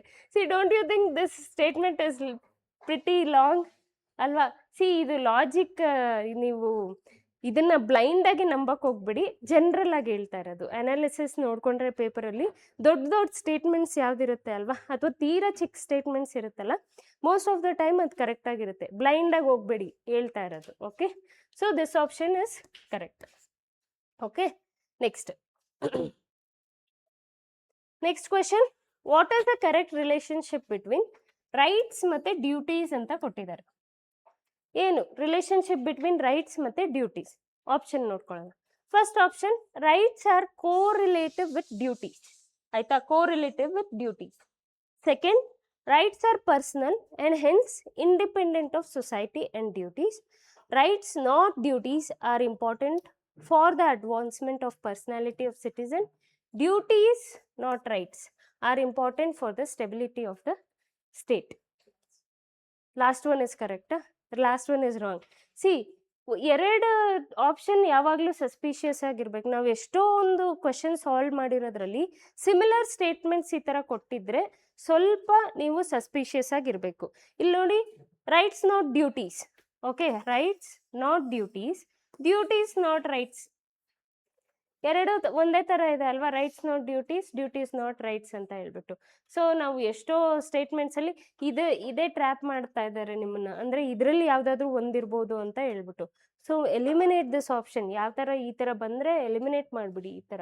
ಓಕೆ, ಯಾವಾಗಲೂ ಇದೇ ಥರ ಕರೆಕ್ಟಾಗಿರುತ್ತೆ ಅಂತ ನಾನು ಹೇಳ್ತಾ ಇಲ್ಲ, but most of the time ಈ ಥರ ರಾಂಗ್ ಇರುತ್ತೆ.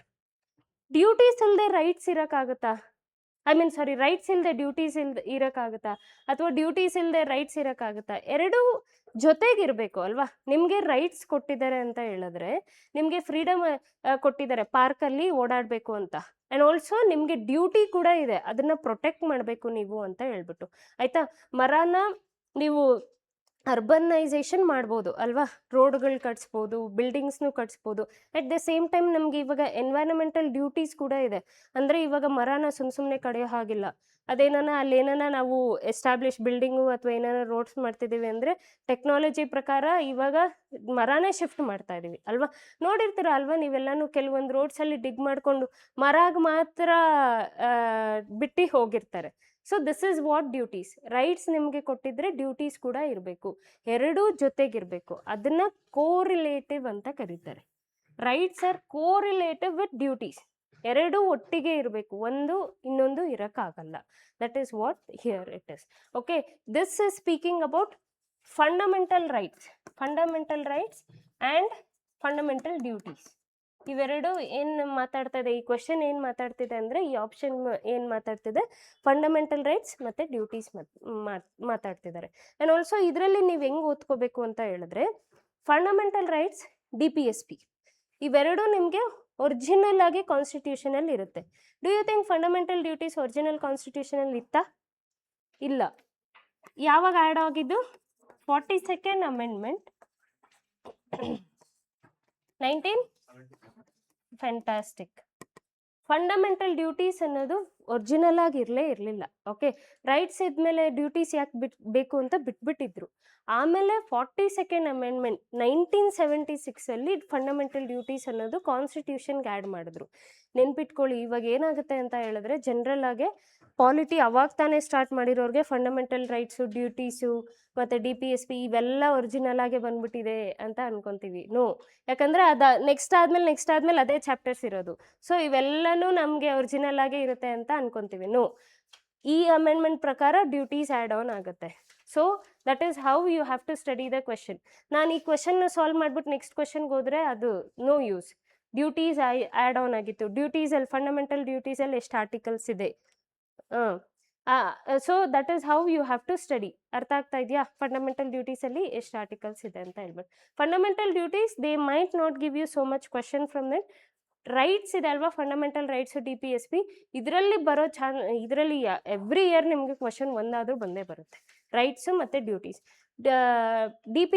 ರೈಟ್ಸು ಮತ್ತು DPSP. ಫಂಡಮೆಂಟಲ್ ಡ್ಯೂಟೀಸ್ ಕೊಡ್ತಾರೆ ನಿಮಗೆ, ಈ 2 ಚಾಪ್ಟರಲ್ಲಿ ಕೊಡೋಷ್ಟು ಕೊಡಲ್ಲ ನಿಮಗೆ. ಓಕೆ, ಬಟ್ ಎಲ್ಲದಕ್ಕೂ ರೆಡಿ ಆಗಿರಿ. ಓಕೆ, ನಾವು coming to this, I don't think so further anything you can read. Fundamental rights FR ಮತ್ತು FDA ಮೇಲೆ ಜಾಸ್ತಿ ಕಾನ್ಸಂಟ್ರೇಟ್ ಮಾಡಿ. Okay, next moving to the next question. Okay, which objective is not embodied in the preamble of the Constitution of India? Okay, ಯಾವ ಈ ಕೊಟ್ಟಿರೋ ಆಪ್ಷನ್ಸಲ್ಲಿ ಪ್ರಿಯಾಂಬಲಲ್ಲಿ ಯಾವುದಿಲ್ಲ ಅಂತ ಕೊಟ್ಟಿದ್ದಾರೆ. ಎಸ್, ಪ್ರಿಯಾಂಬಲ್ ಎವ್ರಿ ಟೆಕ್ಸ್ಟ್ ಬುಕ್ಕಲ್ಲೂ ಸ್ಟಾರ್ಟಿಂಗ್ ಪೇಜ್ ನಾವು ಸ್ಕೂಲಲ್ಲಿ ನಾವು ಓದ್ಕೊಂಡ್ಬಂದಿದ್ದೀವಿ ಪ್ರಿಯಾಂಬಲ್ ಇದರಲ್ಲಿ ಅಂತ ಹೇಳ್ಬಿಟ್ಟು. Okay, C economic, very good, very good. Okay, 3 justice, 5 liberties ಕೊಟ್ಟಿರ್ತಾರೆ. 3 justice ಯಾವುದು? Social, economic and political. ಇಲ್ಲಿ 5 ಲಿಬರ್ಟೀಸ್ ಯಾವುದು? Freedom of expression, thought, belief, worship, faith. 3 justice, 5 liberties. ಈ ಥರ ನೆನ್ಪಿಟ್ಕೊಳ್ಳಿ. ಟೋಟಲ್ 8 ಈ ಥರ ಕ್ವಶನ್ಸ್ ಕೇಳ್ತಾರೆ ನಿಮಗೆ. ಓಕೆ, ಇದರಲ್ಲಿ ಯಾವುದು ಆಟೋಮೆಟಿಕ್ ಆಗಿ ಇವಾಗ ನೋಡಿ, ಆಡ್ 1 ಔಟ್. ಇಲ್ಲಿ ಯಾವ ಟ್ರಿಕ್ ಅಪ್ಲೈ ಆಗುತ್ತೆ ಅಂದರೆ ಆಡ್ 1 ಔಟ್. ಯಾವ ಆಪ್ಷನ್ನು ಸಿಮಿಲರ್ ಆಗಿ ಕಾಣಿಸ್ತಾ ಇಲ್ಲ ಅಲ್ವಾ? ಇವಾಗ C, liberty of thoughts, liberty of expression, liberty of belief ಎಲ್ಲ ಲಿಬರ್ಟಿಯಾಗೆ ಇದೆಯಾ? ಇದು ಒಂದು ಆಪ್ಷನ್ ಮಾತ್ರ ಎಕನಾಮಿಕ್ ಲಿಬರ್ಟಿ ಅಂತ ಕೊಟ್ಟಿದ್ದಾರೆ. Odd 1 out. ಈ ಟ್ರಿಕ್ ಹೆಂಗ್ ವರ್ಕ್ ಆಗುತ್ತೆ ಅಂದರೆ ಆಡ್ 1 ಔಟ್. ಯಾವುದು ಒಂದು ಆಪ್ಷನ್ ಸಿಮಿಲರ್ ಆಗಿಲ್ಲ, ತೆಗೆದ್ಬಿಡಿ ಅದನ್ನ. ಅದೇ ಆ್ಯಕ್ಚುಲಿ ಕರೆಕ್ಟ್ ಆನ್ಸರ್ ಆಗಿರುತ್ತೆ. ಸೊ ಇದರಲ್ಲಿ ಇದು. ಸೊ ಪ್ರಿಯಾಂಬಲಲ್ಲಿ 3 ಜಸ್ಟಿಸ್ ಇರುತ್ತೆ: ಸೋಷಿಯಲ್, ಎಕನಾಮಿಕ್, ಪೊಲಿಟಿಕಲ್. ಲಿಬರ್ಟೀಸ್ ಇಷ್ಟು: expression, thought, belief, worship, faith. ಆಯ್ತಾ? ಆ್ಯಂಡ್ ಆಲ್ಸೋ ಪ್ರಿಯಾಂಬಲಲ್ಲಿ 1 question I have to ask. ಈಗ ಫೆಟರ್ನಿಟಿ ಅಂತ ಇದೆ ಅಲ್ವಾ? ಪ್ರಿಯಾಂಬಲಲ್ಲಿ ಫೆಟರ್ನಿಟಿ ಅಂತ ಇದೆ. How many words are there in preamble? ಎಷ್ಟು ವರ್ಡ್ಸ್ ಪ್ರಿಯಾಂಬಲಲ್ಲಿ ಇದೆ? Total 9 words. ಟೋಟಲ್ 9 ವರ್ಡ್ಸ್ ಇದೆ. ನೀವು ಪ್ರಿಯಾಂಬಲ್ ಇವಾಗ ತೆಗೆದ್ಬಿಟ್ಟು ನೋಡಿದ್ರೆ ಟೋಟಲ್ 9 ವರ್ಡ್ಸ್ ಇರುತ್ತೆ. ಓಕೆ, ಇಲ್ಲಿ 8 ಅಂತ ಇಲ್ಲಿ 8 ಆಗಿರ್ಬೋದು. 8 you have to add fraternity ಅನ್ನೋದು ಬರುತ್ತೆ. ಓಕೆ, ಸೊ 9 ವರ್ಡ್ಸ್ ಪ್ರಿಯಾಂಬಲಲ್ಲಿ. ಯೂಶಲ್ ಆಗಿ ಇದು ಒಂದು ಕ್ವಶನ್ PSI ಎಕ್ಸಾಮಲ್ಲಿ ಬಂದಿದೆ. ಪ್ರಿಯಾಂಬಲಲ್ಲಿ ಎಷ್ಟು ವರ್ಡ್ಸ್ ಇದೆ ಅಂತ ಹೇಳ್ಬಿಟ್ಟು ಅವ್ರು ಹೆಂಗೆ ಕೊಟ್ಟಿದ್ದಾರೆ ಅಂದರೆ 8, 9, 10, 11 ಅಂತ ಕೊಟ್ಟಿದ್ದಾರೆ ಆಪ್ಷನ್. Actually it's 9. ಆಯಿತಾ? 9, 10 ಅಂತ ಕಾಣಿಸುತ್ತೆ ನಿಮಗೆ. 9 ವರ್ಡ್ಸ್ ಪ್ರಿಯಾಂಬಲಲ್ಲಿ ಇದೆ. Please don't get confused. Okay, integrity ಅನ್ನೋದು ಕಂಬೈನ್ ಮಾಡಿ ಕೊಟ್ಟಿದ್ದಾರೆ. ಇಂಟಿಗ್ರಿಟಿ ಸಪ್ರೇಟಾಗಿ ಇರಲಿಲ್ಲ. ಇಂಟಿಗ್ರಿಟಿ ಅನ್ನೋದು ಕಂಬೈನ್ ಮಾಡಿ ಕೊಟ್ಟಿರ್ತಾರೆ.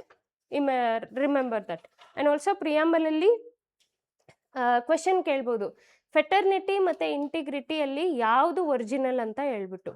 ಫೆಟರ್ನಿಟಿ ಒರಿಜಿನಲ್ ಆಗಿ ಪ್ರಿಯಾಂಬಲಲ್ಲಿ ಫೆಟರ್ನಿಟಿ ಅನ್ನೋದು ಇರುತ್ತೆ. ಓಕೆ, ನಿಮಗೆ ಕನ್ಫ್ಯೂಸ್ ಮಾಡೋದಕ್ಕೇ ಫೆಟರ್ನಿಟಿ ಮತ್ತು ಇಂಟಿಗ್ರಿಟಿ ಅಂತ ಹಾಕಿ ಕೊಟ್ಬಿಡ್ತಾರೆ. ಸೊ ಇದರಲ್ಲಿ ಕನ್ಫ್ಯೂಸ್ ಆಗ್ಬೋದು, ಫೆಟರ್ನಿಟಿ ಮತ್ತು ಇಂಟಿಗ್ರಿಟಿ ಒಂದೇ ಥರ ಸೌಂಡ್ ಆಗ್ತಿದೆ ಅಂತ ಹೇಳ್ಬಿಟ್ಟು. ಬಟ್ ಫೆಟರ್ನಿಟಿ ಒರಿಜಿನಲ್ ಕಾನ್ಸ್ಟಿಟ್ಯೂಷನಲ್ಲಿ ಇರುತ್ತೆ.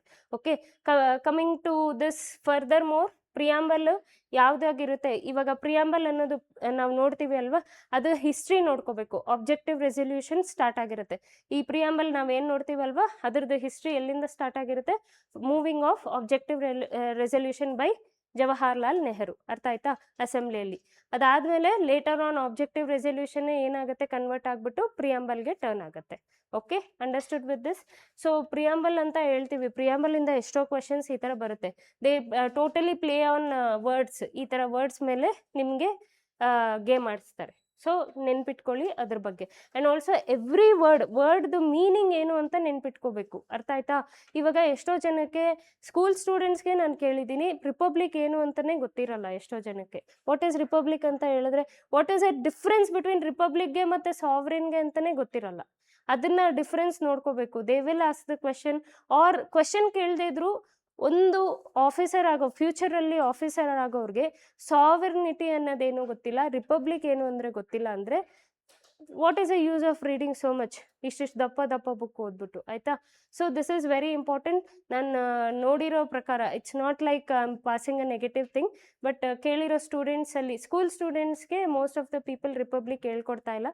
V have to study this. ಇಲ್ಲಿರೋ ಕೂತಿರೋರಿಗೆ ಎಷ್ಟು ಜನಕ್ಕೆ ರಿಪಬ್ಲಿಕ್ ಅಂದ್ರೆ ಗೊತ್ತಿಲ್ಲ?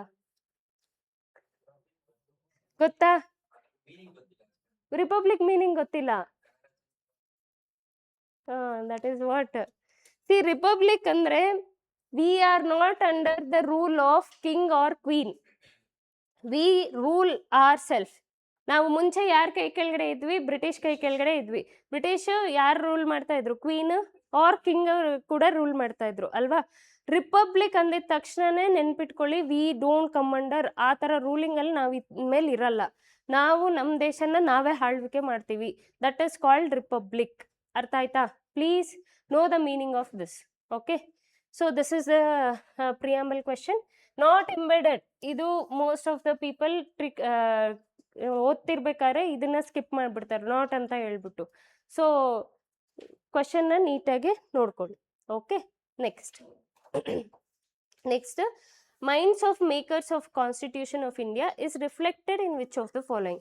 ಸಿ, ಈ ಕ್ವೆಶನ್ ಅಲ್ಲಿ ನಾವೇನ್ ಮಾಡ್ತೀವಿ ಅಂತ ಹೇಳಿದ್ರೆ ಬ್ರೇಕ್ ಡೌನ್ ಮಾಡಬೇಕು. ಈ ಕ್ವೆಶನ್ನ ನಾನು ಸಾಲ್ವ್ ಮಾಡೋದಕ್ಕಿಂತ ಲೈಕ್ ಜನರಲ್ ಆಗಿ ಸಾಲ್ವ್ ಮಾಡೋದಕ್ಕಿಂತ ಡೀಟೇಲ್ ಆಗಿ ಹೆಂಗ್ ಸಾಲ್ವ್ ಮಾಡಬೇಕು ಅಂತ ಹೇಳ್ಕೊಟ್ಬಿಡ್ತೀನಿ. Okay, minds of makers of constitution of India. Exact word ಏನು ಗೊತ್ತಾ? ಈ ಎಕ್ಸಾಕ್ಟ್ ವರ್ಡ್ ಅನ್ನೋದು, ಎಕ್ಸಾಕ್ಟ್ ವರ್ಡ್ ಒಂದು ಕೇಸಲ್ಲಿ ಸುಪ್ರೀಂ ಕೋರ್ಟ್ ಅವರು ಹೇಳಿದ್ದಾರೆ. ಯಾವ ಕೇಸ್ ಅದು ಅಂತ ನೆನ್ಪಿಟ್ಕೋಬೇಕು. ಸಿ, ನಾವೇನ್ ಮಾಡ್ತೀವಿ, minds of makers of constitution ಇದರಲ್ಲಿರೋ ಯಾವುದೋ ಒಂದು ಬರುತ್ತೆ, ಹೋಗ್ಬಿಡ್ತೀವಿ. Okay, no, read the question. Minds of makers of constitution ಅನ್ನೋದು ಒಂದು ಕೇಸಲ್ಲಿ ಹಾಕಿದ್ದಾರೆ. ಯಾವ ಕೇಸ್ ಅಂದ್ರೆ ಬೀರುಬಾರಿ ಕೇಸಲ್ಲಿ 1960 ಹೇಳಿದ್ದಾರೆ. ಸೊ ಈ ಇದು ಆಕ್ಚುಲಿ ಆನ್ಸರ್ ಪ್ರಿಯಾಂಬಲ್. ನಾನು ಹೆಂಗೆ ಸಾಲ್ವ್ ಮಾಡ್ಬೇಕಂತ ಹೇಳ್ತೀನಿ. ಪ್ರಿಯಾಂಬಲ್ ನೀವು ಓದ್ತಿದ್ದೀರಾ ಅಂದ್ರೆ ಪ್ರಿಯಾಂಬಲ್ದು evolution of part or not ಪಾರ್ಟ್ನ ನೋಡ್ಕೋಬೇಕು. Part or no part. First Berubari, ಆಯ್ತಾ. ಬೀರುಬಾರಿ ಕೇಸಲ್ಲಿ 1960 ಇದರಲ್ಲಿ ಏನು ಹೇಳ್ತಾರೆ? Preamble is not a part ಅಂತ ಹೇಳ್ತಾರೆ ಫಸ್ಟ್ ಕೇಸಲ್ಲಿ. Next Kesavananda Bharati.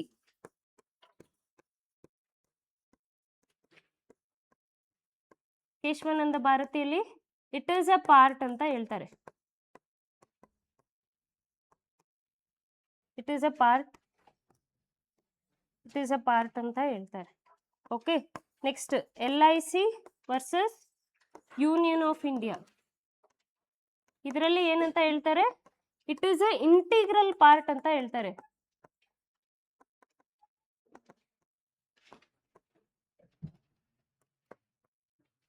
is the integral part.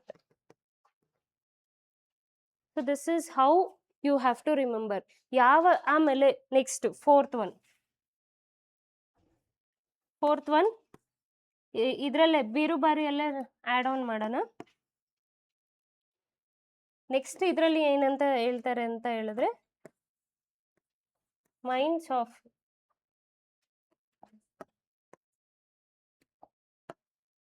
okay, mind of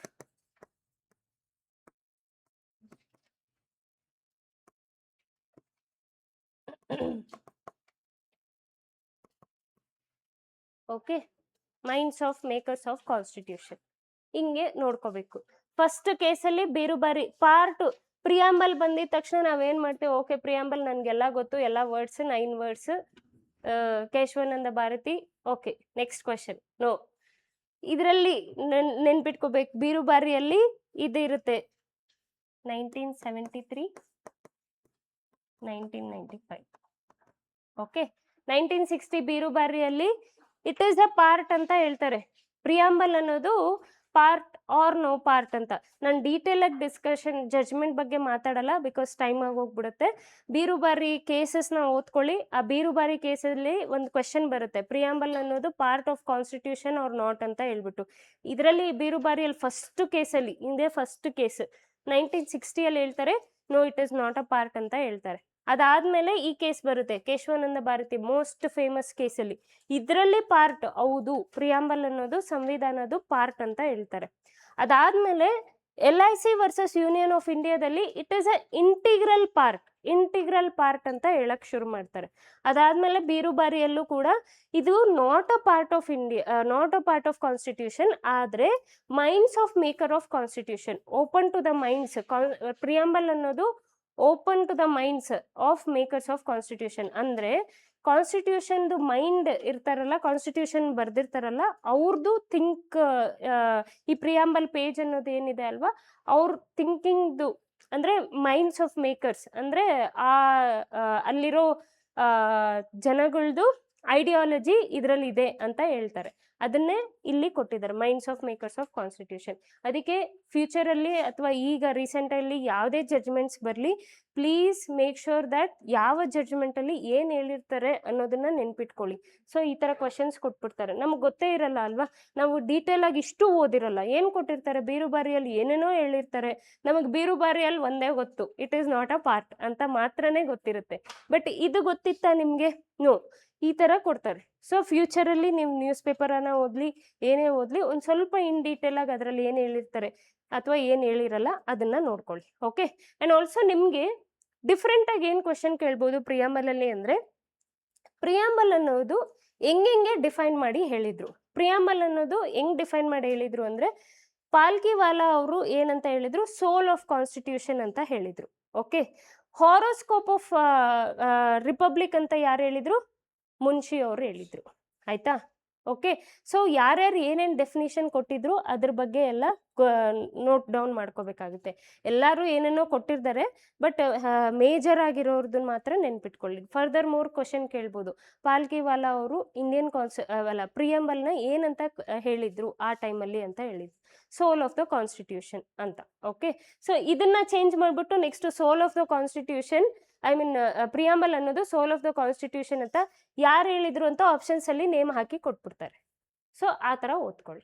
okay, next moving on. Next question, federation as prescribed in the government of India act 1935 never came into being. ಇದು ನಾವು charter act discuss ಮಾಡಿದಾಗೂ ಈ question ಇತ್ತು. So 1935 ಅಲ್ಲಿ federation as prescribed ಅಂತ ಇದೆ ಅಲ್ವಾ, ಆ 1935 government of India 1935 ಅಲ್ಲಿ ಫೆಡರೇಷನ್ ಅನ್ನೋದನ್ನ ಡಿಸ್ಕಸ್ ಮಾಡ್ತಾರೆ, ಫೆಡರೇಷನ್ ಆಫ್ ಇಂಡಿಯಾ ಅಂತ ಹೇಳ್ಬಿಟ್ಟು. ಅದು ಜಾರಿಗೆ ಬಂದಿಲ್ಲ. ಓಕೆ, ಸೊ ಯಾಕೆ ಅನ್ನೋದು ಇಲ್ಲಿ ಕೊಟ್ಟಿದ್ದಾರೆ. ಯಾಕೆ, which option is correct, why ಅನ್ನ ರೀಸನ್ಸ್ ಇಲ್ಲಿ ಕೊಟ್ಟಿದ್ದಾರೆ. ಆ ರೀಸನ್ಸ್ ಅಲ್ಲಿ ಯಾವುದು ಕರೆಕ್ಟು ಅಂತ ನಾವು ಕಂಡುಹಿಡಬೇಕು. First, princely states refuse to join it. Second, Muslim League did not agree it. Congress opposed it. British government postponed it. ಇದರಲ್ಲಿ ನಿಮಗೆ ಗೊತ್ತೇ ಇರಲ್ಲ ಅಂತ ಅನ್ಕೊಳ್ಳೋಣ. ಬಿ ಮತ್ತೆ C, observe B and C. Opposed it, Muslim league ಅವರು oppose ಮಾಡ್ತಾರ ಇದಕ್ಕೆ? Muslim league ಅವರು ಯಾವುದಕ್ಕೂ ಒಪ್ಕೊಂಡಿಲ್ಲ, ಅವ್ರಿಗೆ ಬೇಕಾಗಿದ್ದೆಲ್ಲ ಸಪ್ರೇಟ್ ಪಾಕಿಸ್ತಾನ್ ಕೊಟ್ಬಿಡಿ ನಮಗೆ ಅಂತ ಹೇಳ್ತಾ ಇದ್ರು. Okay, so that is what they use to say. Muslim League did not agree for it ಅಂತ ಅಂದರೆ ಅವರು ಇದನ್ನ ಸಪೋರ್ಟ್ ಮಾಡಿಲ್ಲ. ಗೌರ್ಮೆಂಟ್ ಆಫ್ ಇಂಡಿಯಾ ಆಕ್ಟ್ 1935ನೇ ಸಪೋರ್ಟ್ ಮಾಡಿಲ್ಲ. ಅಷ್ಟೊತ್ತಿಗೆ ಡಿಮ್ಯಾಂಡ್ ಮಾಡ್ತಾ ಇದ್ರು ಬೇಕು ನಮಗೆ ಪಾಕಿಸ್ತಾನ ಅಂತ ಹೇಳ್ಬಿಟ್ಟು. So can you eliminate this one? Okay, Congress opposed it. Congress actually opposed it. Congress oppose ಮಾಡಿಲ್ಲ ಆಕ್ಚುಲ್ ಆಗಿ. ಅವ್ರು ಏನಂತ ಹೇಳಿದ್ರು, ನಮಗೆ ಅಪೋಸ್ ಮಾಡದೆ ಎಲೆಕ್ಷನ್ಸ್ ಅಲ್ಲಿ ವಿನ್ ಆಗ್ತಾರೆ ಅವರು. ಓಕೆ, 1937 ಎಲೆಕ್ಷನ್ಸ್ ಅಲ್ಲಿ ವಿನ್ ಆಗ್ಬಿಟ್ಟು ಅವರು ಇದರಲ್ಲಿ ಚೇಂಜಸ್ ಮಾಡ್ಕೋಬೇಕು ಅಂತ ಹೇಳ್ತಾರೆ. So Congress also did not oppose it. ಅವ್ರು ಆಕ್ಚುಲಿ ಸಪೋರ್ಟ್ ಮಾಡಿದ್ರು ಇದಕ್ಕೆ. ನಾವು coming back to first, princely state refuse to join it. British government postponed it. Word break down ಮಾಡಿ. ಫೆಡರೇಷನ್ ಅಂದ್ರೆ ಏನು? ಫೆಡರೇಷನ್ ಫೆಡರೇಷನ್ ಅಂದ್ರೆ ಜಾಯಿನ್ ಆಗೋದು, ಆಯ್ತಾ? Federation, federal system, centre and state, division ಇದೆಯಾ? ಇದೆರಡು ಡಿವಿಷನ್ ಆಗುತ್ತಾ? ಹಂಗೆ ಬ್ರಿಟಿಷ್ ಟೈಮಲ್ಲಿ ಇವಾಗ ವರ್ಡ್ ಬ್ರೇಕ್ ಡೌನ್ ಮಾಡಿದ್ರೆ ಫೆಡರೇಷನ್ ಅಂದ್ರೆ 2 ಅಲ್ವಾ? 2 ಇರಲಿಲ್ಲ, ಅವರು ಬೇಕು ಇದ್ದಾರೆ, ಅವ್ರು ಬೇಕಂತ ಹೇಳ್ತಿದ್ದಾರೆ, ಫೆಡರೇಷನ್ ಬೇಕು ಅಂತ. ಸೊ ಯಾವ ಫೆಡರೇಷನ್ ಇರ್ಬೋದು ಅಲ್ಲಿ ಅಂತ ನೆನ್ಪಿಟ್ಕೋಬೇಕು. ಸೊ ಬ್ರಿಟಿಷ್ಗೆ ಯಾರು ಜಾಯಿನ್ ಆದ್ರೆ ಫೆಡರೇಷನ್ ಆಗ್ಬೋದು ಅಂತ ನೋಡೋದಾದ್ರೆ, ಬ್ರಿಟಿಷ್ ಕೈಯಲ್ಲಿ, ಬ್ರಿಟಿಷ್ ರೂಲಲ್ಲಿ, ಬ್ರಿಟಿಷ್ ಇರೋ ಟೈಮಲ್ಲಿ 2 ಇತ್ತು. ಪ್ರಾವಿನ್ಸಸ್ ಎಲ್ಲರೂ ಓದಿರ್ತೀರ, princely, princely states. Okay, princely. British ರೂಲಲ್ಲಿ ಇವೆಲ್ಲರಲ್ಲಿ ಯಾವುದು ಡೈರೆಕ್ಟ್ ಕಂಟ್ರೋಲ್ ಅಲ್ಲಿ ಬರ್ತಿತ್ತು? ಪ್ರಾವಿನ್ಸಸ್. ಪ್ರಿನ್ಸ್ಲಿ ಮಾತ್ರ ಆಚೆ ಕಡೆ ಇತ್ತು. ಅವ್ರಿಗೇನ್ ಬೇಕಾಯ್ತು? ಫೆಡರೇಷನ್ ಆಗ್ಬೇಕು ಅಂತ ಹೇಳಿದ್ರೆ ಪ್ರಿನ್ಸ್ಲಿ ಜಾಯಿನ್ ಆಗ್ಬೇಕಾಗಿತ್ತು, ಆವಾಗ ಫೆಡರೇಷನ್ ಆಗ್ತಿತ್ತು. ಆಲ್ ಓವರ್ ಇಂಡಿಯಾ ನಮ್ಗೆ ಯೂನಿಯನ್ ಆಗಿ ಕಾಣಿಸ್ತಿತ್ತು, ಆಯ್ತಾ? ಎಲ್ಲಾನು ಬ್ರಿಟಿಷ್ ಕೈ ಕೆಳಗಡೆ ಬರ್ತಿತ್ತು. ಬ್ರಿಟಿಷ್ ಟೈಮಲ್ಲಿ ಮಾತ್ರ ಇದು, ಎಕ್ಸ್ಕ್ಯೂಸ್ ಮೀ, ಬ್ರಿಟಿಷ್ ಟೈಮಲ್ಲಿ ಮಾತ್ರ ಇದು ಇಂಡಿಪೆಂಡೆಂಟ್ ಆಗಿತ್ತು. ಪ್ರಿನ್ಸ್ಲಿ ಸ್ಟೇಟ್ಸ್ ಯಾರು ರೂಲ್ ಮಾಡ್ತಾ ಇದ್ರು? ಮಹಾರಾಜ, ಆಯ್ತಾ? ನಮ್ಮಲ್ಲೂ ಇದಾರಲ್ಲ ಮೈಸೂರು ಮಹಾರಾಜ, ಅವ್ರ ಸ್ಟೇಟ್ಸ್ ಎಲ್ಲ ಪ್ರಿನ್ಸ್ಲಿ ಸ್ಟೇಟ್ಸ್ ಅಂತ ಕರಿತಾ ಇದ್ರು. ಓಕೆ, ಸೊ ಫೆಡರೇಷನ್ ಆಗ್ಬೇಕಂದ್ರೆ ಈ ಪ್ರಿನ್ಸ್ಲಿ ಸ್ಟೇಟ್ ಜಾಯಿನ್ ಆಗ್ಬೇಕಾಗಿತ್ತು, ಜಾಯಿನ್ ಆಗಿಲ್ಲ. ಅದಕ್ಕೆ ಈ ಫೆಡರೇಷನ್ ಅನ್ನೋದು ಗೌರ್ಮೆಂಟ್ ಆಫ್ ಇಂಡಿಯಾ 1935 ಜಾರಿಗೆ ಬಂದಿಲ್ಲ. ಫೆಡರೇಷನ್ ಅನ್ನೋದು ಬರಲೇ ಇಲ್ಲ. ಆದ್ರೆ ಇವತ್ತು ನಾವು ನೋಡ್ತೀವಲ್ಲ ಫೆಡರೇಷನ್, ಫೆಡರಲ್ ಸಿಸ್ಟಮ್ ಅಂತ ಹೇಳ್ಬಿಟ್ಟು, ಅದನ್ನ ಎಲ್ಲಿಂದ, ಆಕ್ಟ್ ಇಂದ ನಾವು ತಗೊಂಡ್ ಬಂದ್ವಿ ಅದನ್ನ ಅಂತ ಹೇಳಿದ್ರೆ ಗೌರ್ಮೆಂಟ್ ಆಫ್ ಇಂಡಿಯಾ ಆಕ್ಟ್ 1935 ಇಂದ ತಗೊಂಡ್ ಬಂದ್ವಿ. ಅರ್ಥ ಆಯ್ತಾ? ಈ ತರ ಓದ್ಕೋಬೇಕಾಗತ್ತೆ. ನೆಕ್ಸ್ಟ್ ಇದರಲ್ಲಿ ಏನು ಓದ್ಕೋತೀರಾ ಅಂತ ಹೇಳಿದ್ರೆ, ಫೆಡರೇಷನ್ ಅಂದ್ರೆ ವರ್ಡ್ ಬ್ರೇಕ್ ಡೌನ್ ಮಾಡ್ಕೊಳ್ಳಿ, 1935 ಬಗ್ಗೆ ಓದ್ಕೊಳ್ಳಿ. And also if you further more go into detail, ಇದರಲ್ಲಿ ಅಷ್ಟೊಂದು ಏನಿಲ್ಲ. You have to study about government of India 1935, federation. ಅರ್ಥ ಆಯ್ತಾ? ಇಷ್ಟು ಓದ್ಕೊಳ್ಳಿ. Next moving on to the next question. Next question ಏನು? 9th schedule was introduced in the Constitution of India during which prime minister? ಯಾವ prime minister ಕೈ ಕೆಳಗಡೆ 9th schedule ಅನ್ನೋದು constitution, ಸಂವಿಧಾನದಲ್ಲಿ ಇಂಟ್ರೊಡ್ಯೂಸ್ ಆಗಿತ್ತು ಅಂತ? ಓಕೆ,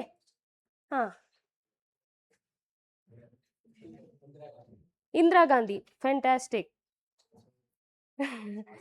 ಎಸ್, ಸಿ ನಾವೇನ್ ಮಾಡ್ತೀವಿ ಅಂತ ಹೇಳಿದ್ರೆ, 9th schedule ಏನು?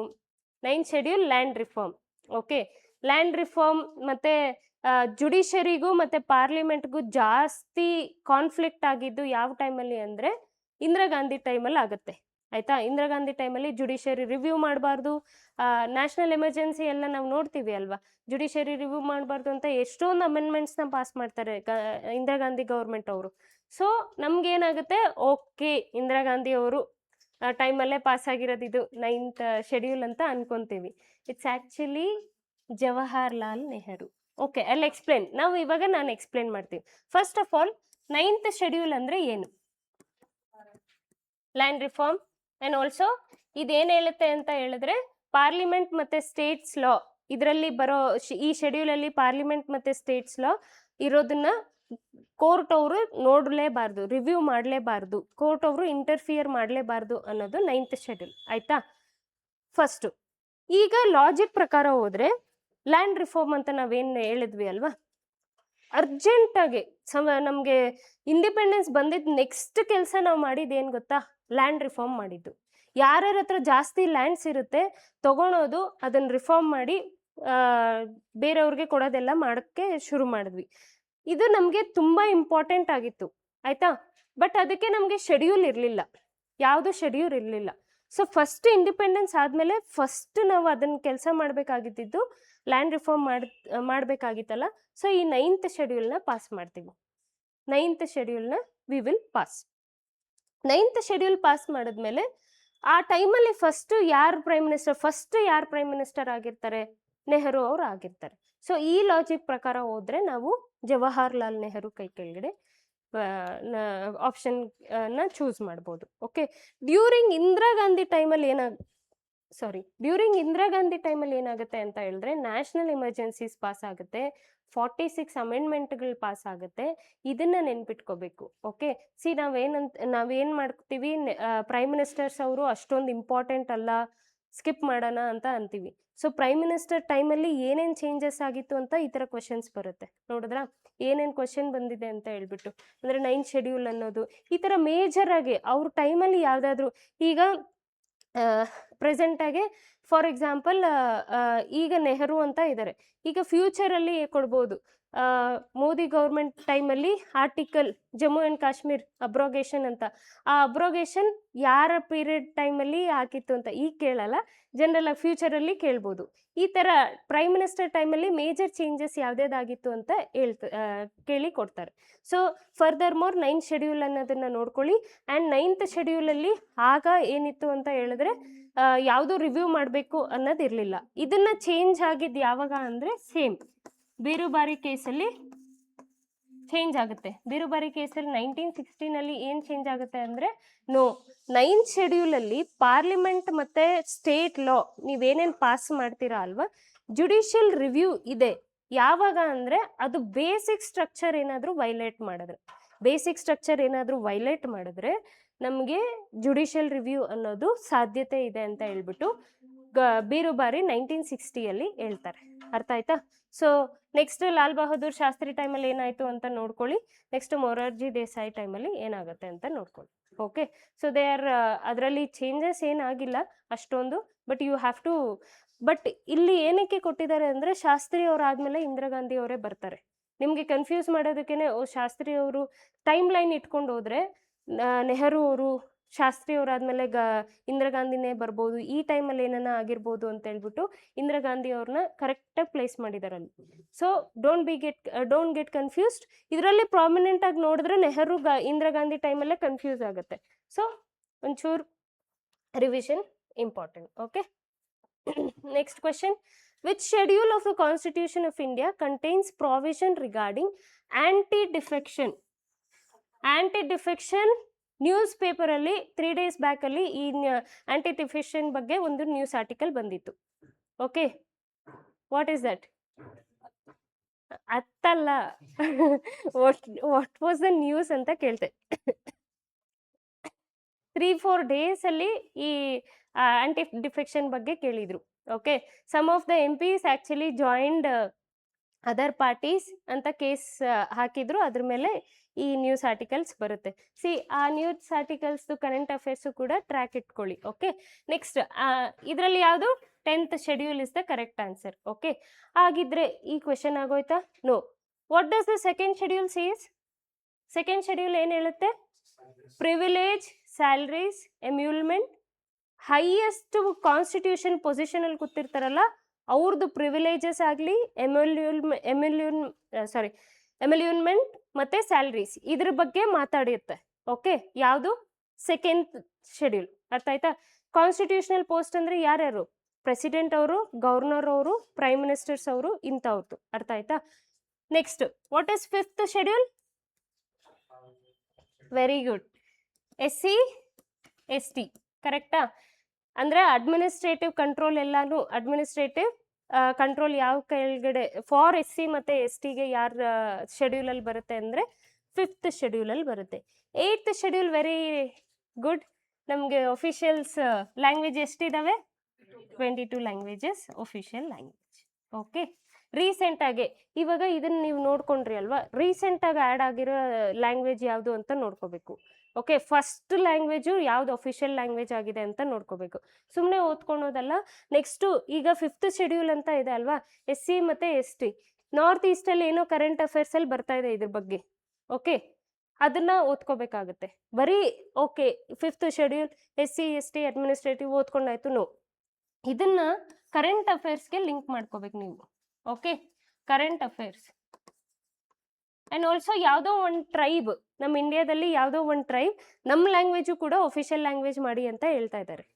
ಹಾಂ, ಎಸ್, ದಟ್ ಈಸ್ ವಾಟ್ ಅಂದರೆ ಕರೆಂಟ್ ಅಫೇರ್ಸ್ ಹೆಂಗೆ ಲಿಂಕ್ ಮಾಡ್ಕೋಬೇಕಂತ ಅರ್ಥ ಆಯ್ತಾ. ಶೆಡ್ಯೂಲ್ಸ್ ಓದ್ತಾ ನೀವು ಇದೇ ಈ ಪಾಲಿಟಿ ಒಂದೇ ಸಬ್ಜೆಕ್ಟ್ ಅಲ್ಲ, ಎಲ್ಲ ಸಬ್ಜೆಕ್ಟ್ಗೂ ನೀವು ಓದೋ ಕಾನ್ಸೆಪ್ಟ್ ಜೊತೆಗೆ ಅದ್ರ ರಿಲೇಟೆಡ್ ಆಗಿ ನಿಮಗೆ ಕರೆಂಟ್ ಅಫೇರ್ಸಲ್ಲಿ ಏನು ಬರ್ತಾ ಇದೆ ಅನ್ನೋದು ಕೂಡ ಓದ್ಕೋಬೇಕಾಗುತ್ತೆ. ಓಕೆ, ಆವಾಗ ನಿಮಗೆ ಈ ಕ್ವೆಶನ್ಸು ಅಷ್ಟೇ, ನಿಮಗೆ ಬರೀ ಕಾನ್ಸೆಪ್ಟು ಬುಕ್ಕಿಂದ ಮಾತ್ರನೇ ಕೇಳಲ್ಲ, ಕರೆಂಟ್ ಅಫೇರ್ಸ್ ರಿಲೇಟೆಡ್ ಆಗಿ ಕೇಳ್ತಾರೆ. So this is how the trend is changing. ಮುಂಚೆ ಕಾನ್ಸೆಪ್ಟ್ ಮಾತ್ರನೇ ಕೇಳ್ತಾ ಇದ್ರು, ಈಗ ಕರೆಂಟ್ ಅಫೇರ್ಸ್ ಲಿಂಕ್ ಮಾಡಿ ಕೇಳ್ತಾ ಇದ್ದಾರೆ, ಲಿಂಕ್ ಮಾಡಿ ಓದ್ಕೊಳ್ಳಿ. Okay, coming to anti defection law. Anti defection law ಅಂತ ಅಂದರೆ ಏನು, MPs ಅವರು ಡಿಸ್ಕ್ವಾಲಿಫೈ ಆಗ್ತಾರೆ. ಯಾವ ಟೈಮ್ಸಲ್ಲಿ ಡಿಸ್ಕ್ವಾಲಿಫೈ ಆಗ್ತಾರೆ? 3 ಸ್ಟೆಪ್ಸ್ ಇರುತ್ತೆ ಡಿಸ್ಕ್ವಾಲಿಫಿಕೇಷನ್ಗೆ. ಒಂದು, ವಾಲಂಟರಿಯಾಗಿ ಮೆಂಬರ್ಶಿಪ್ ಕೊಟ್ಬಿಟ್ಟಾಗ, ಒಂದು ವಾಲಂಟರಿ ಮೆಂಬರ್ ಆಗಿರ್ತಾರೆ, ವಾಲಂಟರಿಯಾಗಿ ನಾನು ಇಲ್ಲಿ ಇರೋಕೆ ಇಷ್ಟ ಇಲ್ಲ ಅಂತ ಹೇಳ್ಬಿಟ್ಟು ವಾಲಂಟರಿಯಾಗಿ ಮೆಂಬರ್ಶಿಪ್ ಕೊಟ್ಟಾಗ ಡಿಸ್ಕ್ವಾಲಿಫೈ ಆಗ್ತಾರೆ. ಸೆಕೆಂಡು, ವಿಪ್ ಅಂತ ಕರೀತಾರೆ.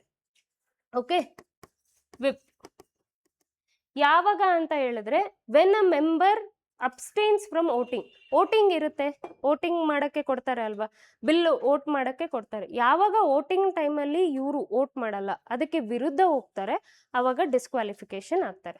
Okay, and also nominated persons ಆಗಿರ್ತಾರಲ್ಲ, ಈ ನಾಮಿನೇಟೆಡ್ ಪರ್ಸನ್ಸ್ ಏನಾದರೂ 6 months ಆದಮೇಲೆ, 6 months after elections, if he joins another party, ಈ 6 months ಆದಮೇಲೆ 6 ತಿಂಗಳಾದಮೇಲೆ ಏನಾದರೂ ಬೇರೆ ಪಾರ್ಟಿಗೆ ಜಾಯಿನ್ ಆದರೆ ಆವಾಗ ಡಿಸ್ಕ್ವಾಲಿಫೈ ಆಗ್ತಾರೆ. ಅರ್ಥ ಆಯ್ತಾ? ಆ್ಯಂಡ್ ಆಲ್ಸೋ ಪಾರ್ಟಿ, ಈಗ ನಾವು ಈ ಪಾಯಿಂಟ್ಸ್ ಎಲ್ಲ ನಾವೇನು ನೋಡಿದ್ವಿ, this we talked about disqualification ಅಲ್ವಾ.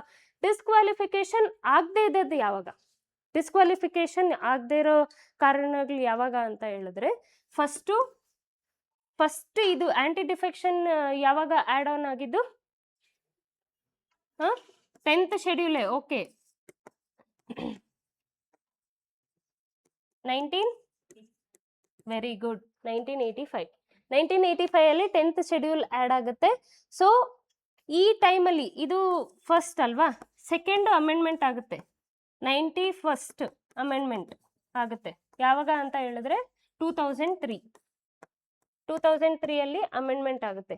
ಇಲ್ಲೇನು ಹೇಳ್ತಾರೆ ಅಂದರೆ, ಒನ್ ಥರ್ಡ್ ಲೆಜಿಸ್ಲೇಟರ್ ಏನಾದರೂ ಒಪ್ಕೊಂಡು ಇನ್ನೊಂದು ಪಾರ್ಟಿಗೆ ಜಾಯಿನ್ ಆಗ್ತೀವಿ ಅಂತ ಹೇಳಿದ್ರೆ ಅದನ್ನ ಏನಂತ ಕರೀತಾರೆ? ಮರ್ಜ್ ಅಂತ ಕರೀತಾರೆ. ಆವಾಗ ಡಿಸ್ಕ್ವಾಲಿಫಿಕೇಶನ್ ಅನ್ನೋದು ಇರಲ್ಲ. ಅದನ್ನ ಅಮೆಂಡ್ಮೆಂಟ್ ಮಾಡಿದ್ರು ಯಾವಾಗ? 91st ಅಮೆಂಡ್ಮೆಂಟ್ 2003 ಅಲ್ಲಿ 2/3 ಇರಬೇಕು. 2/3 ಲೆಜಿಸ್ಲೇಚರ್, ಒಂದು ಪಾರ್ಟಿನಲ್ಲಿ 2/3 ಲೆಜಿಸ್ಲೇಟರ್ ಅವರು ನಾವು ಓಕೆ ಈ ಪಾರ್ಟಿಗೆ ನಾವು ಜಾಯಿನ್ ಆಗ್ತೀವಿ, ಮರ್ಜ್ ಮಾಡ್ಕೋತೀವಿ ಅಂತ ಹೇಳಿದ್ರೆ ಆವಾಗ ಅದು ಡಿಸ್ಕ್ವಾಲಿಫಿಕೇಶನ್ ಕೆಳಗಡೆ ಬರಲ್ಲ. ಅರ್ಥ ಆಯ್ತಾ? ನಾವು ಆಂಟಿ ಡಿಫೆಕ್ಷನ್ ಮಾತ್ರನೇ ಇಲ್ಲಿ ಮೆನ್ಷನ್ ಮಾಡಿದ್ದಾರೆ, ಬಟ್ ನಾನು ಹೋಲ್ ಕಾನ್ಸೆಪ್ಟ್ ತೆಗೆದೆ.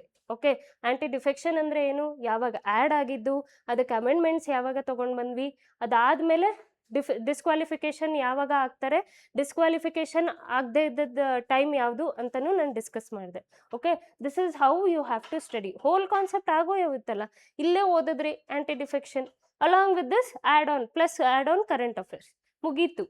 ಒಂದು ಕ್ವಶನಲ್ಲಿ ಒಂದು ಕಾನ್ಸೆಪ್ಟ್ ಓದ್ಕೊಂಡ್ರಿ, ಆಯಿತಾ? Why do you want polity book ಮತ್ತೆ ಅಲ್ವಾ?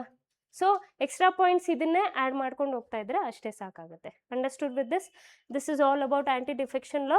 ಸೆಕೆಂಡ್ ಶೆಡ್ಯೂಲ್ ಬಗ್ಗೆನೂ ನೋಡ್ಕೊಳ್ಳಿ, ಎಮಲ್ಮೆಂಟ್ಸ್, ಸ್ಯಾಲ್ರೀಸ್, ಆ ಥರದ್ದೆಲ್ಲನೂ. ಆ್ಯಂಡ್ ಆಲ್ಸೋ ಸ್ಯಾಲ್ರಿ ಚೇಂಜ್ ಮಾಡೋಕ್ಕೆ ಯಾರಿಗೆ ಪವರ್ ಇರುತ್ತೆ? President or parliament? Very good, parliament. ಈ ಥರ ಕ್ವೆಶನ್ ಕೇಳ್ತಾರೆ, ಸ್ಯಾಲ್ರೀಸ್ ಚೇಂಜ್ ಮಾಡೋದಕ್ಕೆ ಯಾರಿಗೆ ತುಂಬ ಹಕ್ಕಿರುತ್ತೆ? ಪ್ರೆಸಿಡೆಂಟ್ಗ, ಪಾರ್ಲಿಮೆಂಟ್ಗ, ಪ್ರೈಮ್ ಮಿನಿಸ್ಟರ್ಗ ಅಂತ? ಇಟ್ಸ್ ಆ್ಯಕ್ಚುಲಿ ಪಾರ್ಲಿಮೆಂಟ್ ಡಿಸೈಡ್ ಮಾಡುತ್ತೆ ಸ್ಯಾಲ್ರಿ ಚೇಂಜ್ ಮಾಡಬೇಕಾ, ಇನ್ಕ್ರೀಸ್ ಮಾಡಬೇಕಾ, ಡಿಕ್ರೀಸ್ ಮಾಡಬೇಕಾ ಅಂತ. Okay, next fifth schedule administrative of SC ಇದು ಮತ್ತು ST schedule caste schedule tribes ಬಗ್ಗೆ ಓದ್ಕೊಳ್ಳಿ. And third 8th schedule 22 language ರೀಸೆಂಟಾಗಿ ಆ್ಯಡ್ ಆನ್ ಆಗಿರೋದು. ಆಮೇಲೆ ಇಂಡಿಯಾದಲ್ಲಿ ಯಾವ ಟ್ರೈಬ್ ಇವಾಗ ರೀಸೆಂಟಾಗಿ ನಮ್ಮ ಲ್ಯಾಂಗ್ವೇಜು ಆ್ಯಡ್ ಮಾಡಿ 8th ಶೆಡ್ಯೂಲ್ಗೆ ಅಂತ ಅನ್ಕೊತಿದ್ದಾರೆ. ಓಕೆ, ಅದನ್ನು ಡಿಸ್ಕಸ್ ಮಾಡ್ಕೊಳ್ಳಿ. And also coming back to 10th schedule was this. So this was the last question of the day. And moving on. So Shri Gurukula ಅಕಾಡೆಮಿಯಲ್ಲಿ PSI, FTA, KS ಬ್ಯಾಚಸ್ ಎಲ್ಲನೂ start ಆಗಿದೆ. ನಮ್ಮಲ್ಲಿ ಆ್ಯಪ್ ಕೂಡ ಅವೈಲಬಲ್ ಇದೆ ಶ್ರೀ ಗುರುಕುಲ ಅಕಾಡೆಮಿಯಲ್ಲಿ. ಪ್ಲೇಸ್ಟೋರಲ್ಲಿ ನೀವು ಡೌನ್ಲೋಡ್ ಮಾಡ್ಕೋಬೋದು. ಇದಕ್ಕೆ ಡಿಸ್ಕ್ರಿಪ್ಷನ್ ಲಿಂಕ್ ನಾವು ಕೊಟ್ಟಿರ್ತೀವಿ ಯೂಟ್ಯೂಬ್ ಚಾನಲಲ್ಲಿ. And also what ever the queries, ನಿಮಗೆ ಇದರಲ್ಲಿ ಏನೇನ ಕ್ವೆರೀಸ್ ಇದ್ದರೆ ನೀವು ಈ ಫೋನ್ ನಂಬರ್ಗೆ ಕಾಲ್ ಮಾಡಿಬಿಟ್ಟು ಆ ಕ್ವೆರೀಸ್ನ ನೀವು ಡಿಸ್ಕಸ್ ಮಾಡ್ಕೋಬೋದು. ಆ್ಯಂಡ್ ಆಲ್ಸೋ ನಮ್ಮಲ್ಲಿ 1-to-1 ಮೆಂಟರ್ಶಿಪ್ ಅವೈಲಬಲ್ ಇದೆ. ಆ್ಯಂಡ್ ಆಲ್ಸೋ ಫಿಸಿಕಲಿ ಫ್ರೀಯಾಗಿ ನಾವು ಗೈಡೆನ್ಸ್ ಕೊಡ್ತೀವಿ. So you have any further doubt, please contact us. And thank you.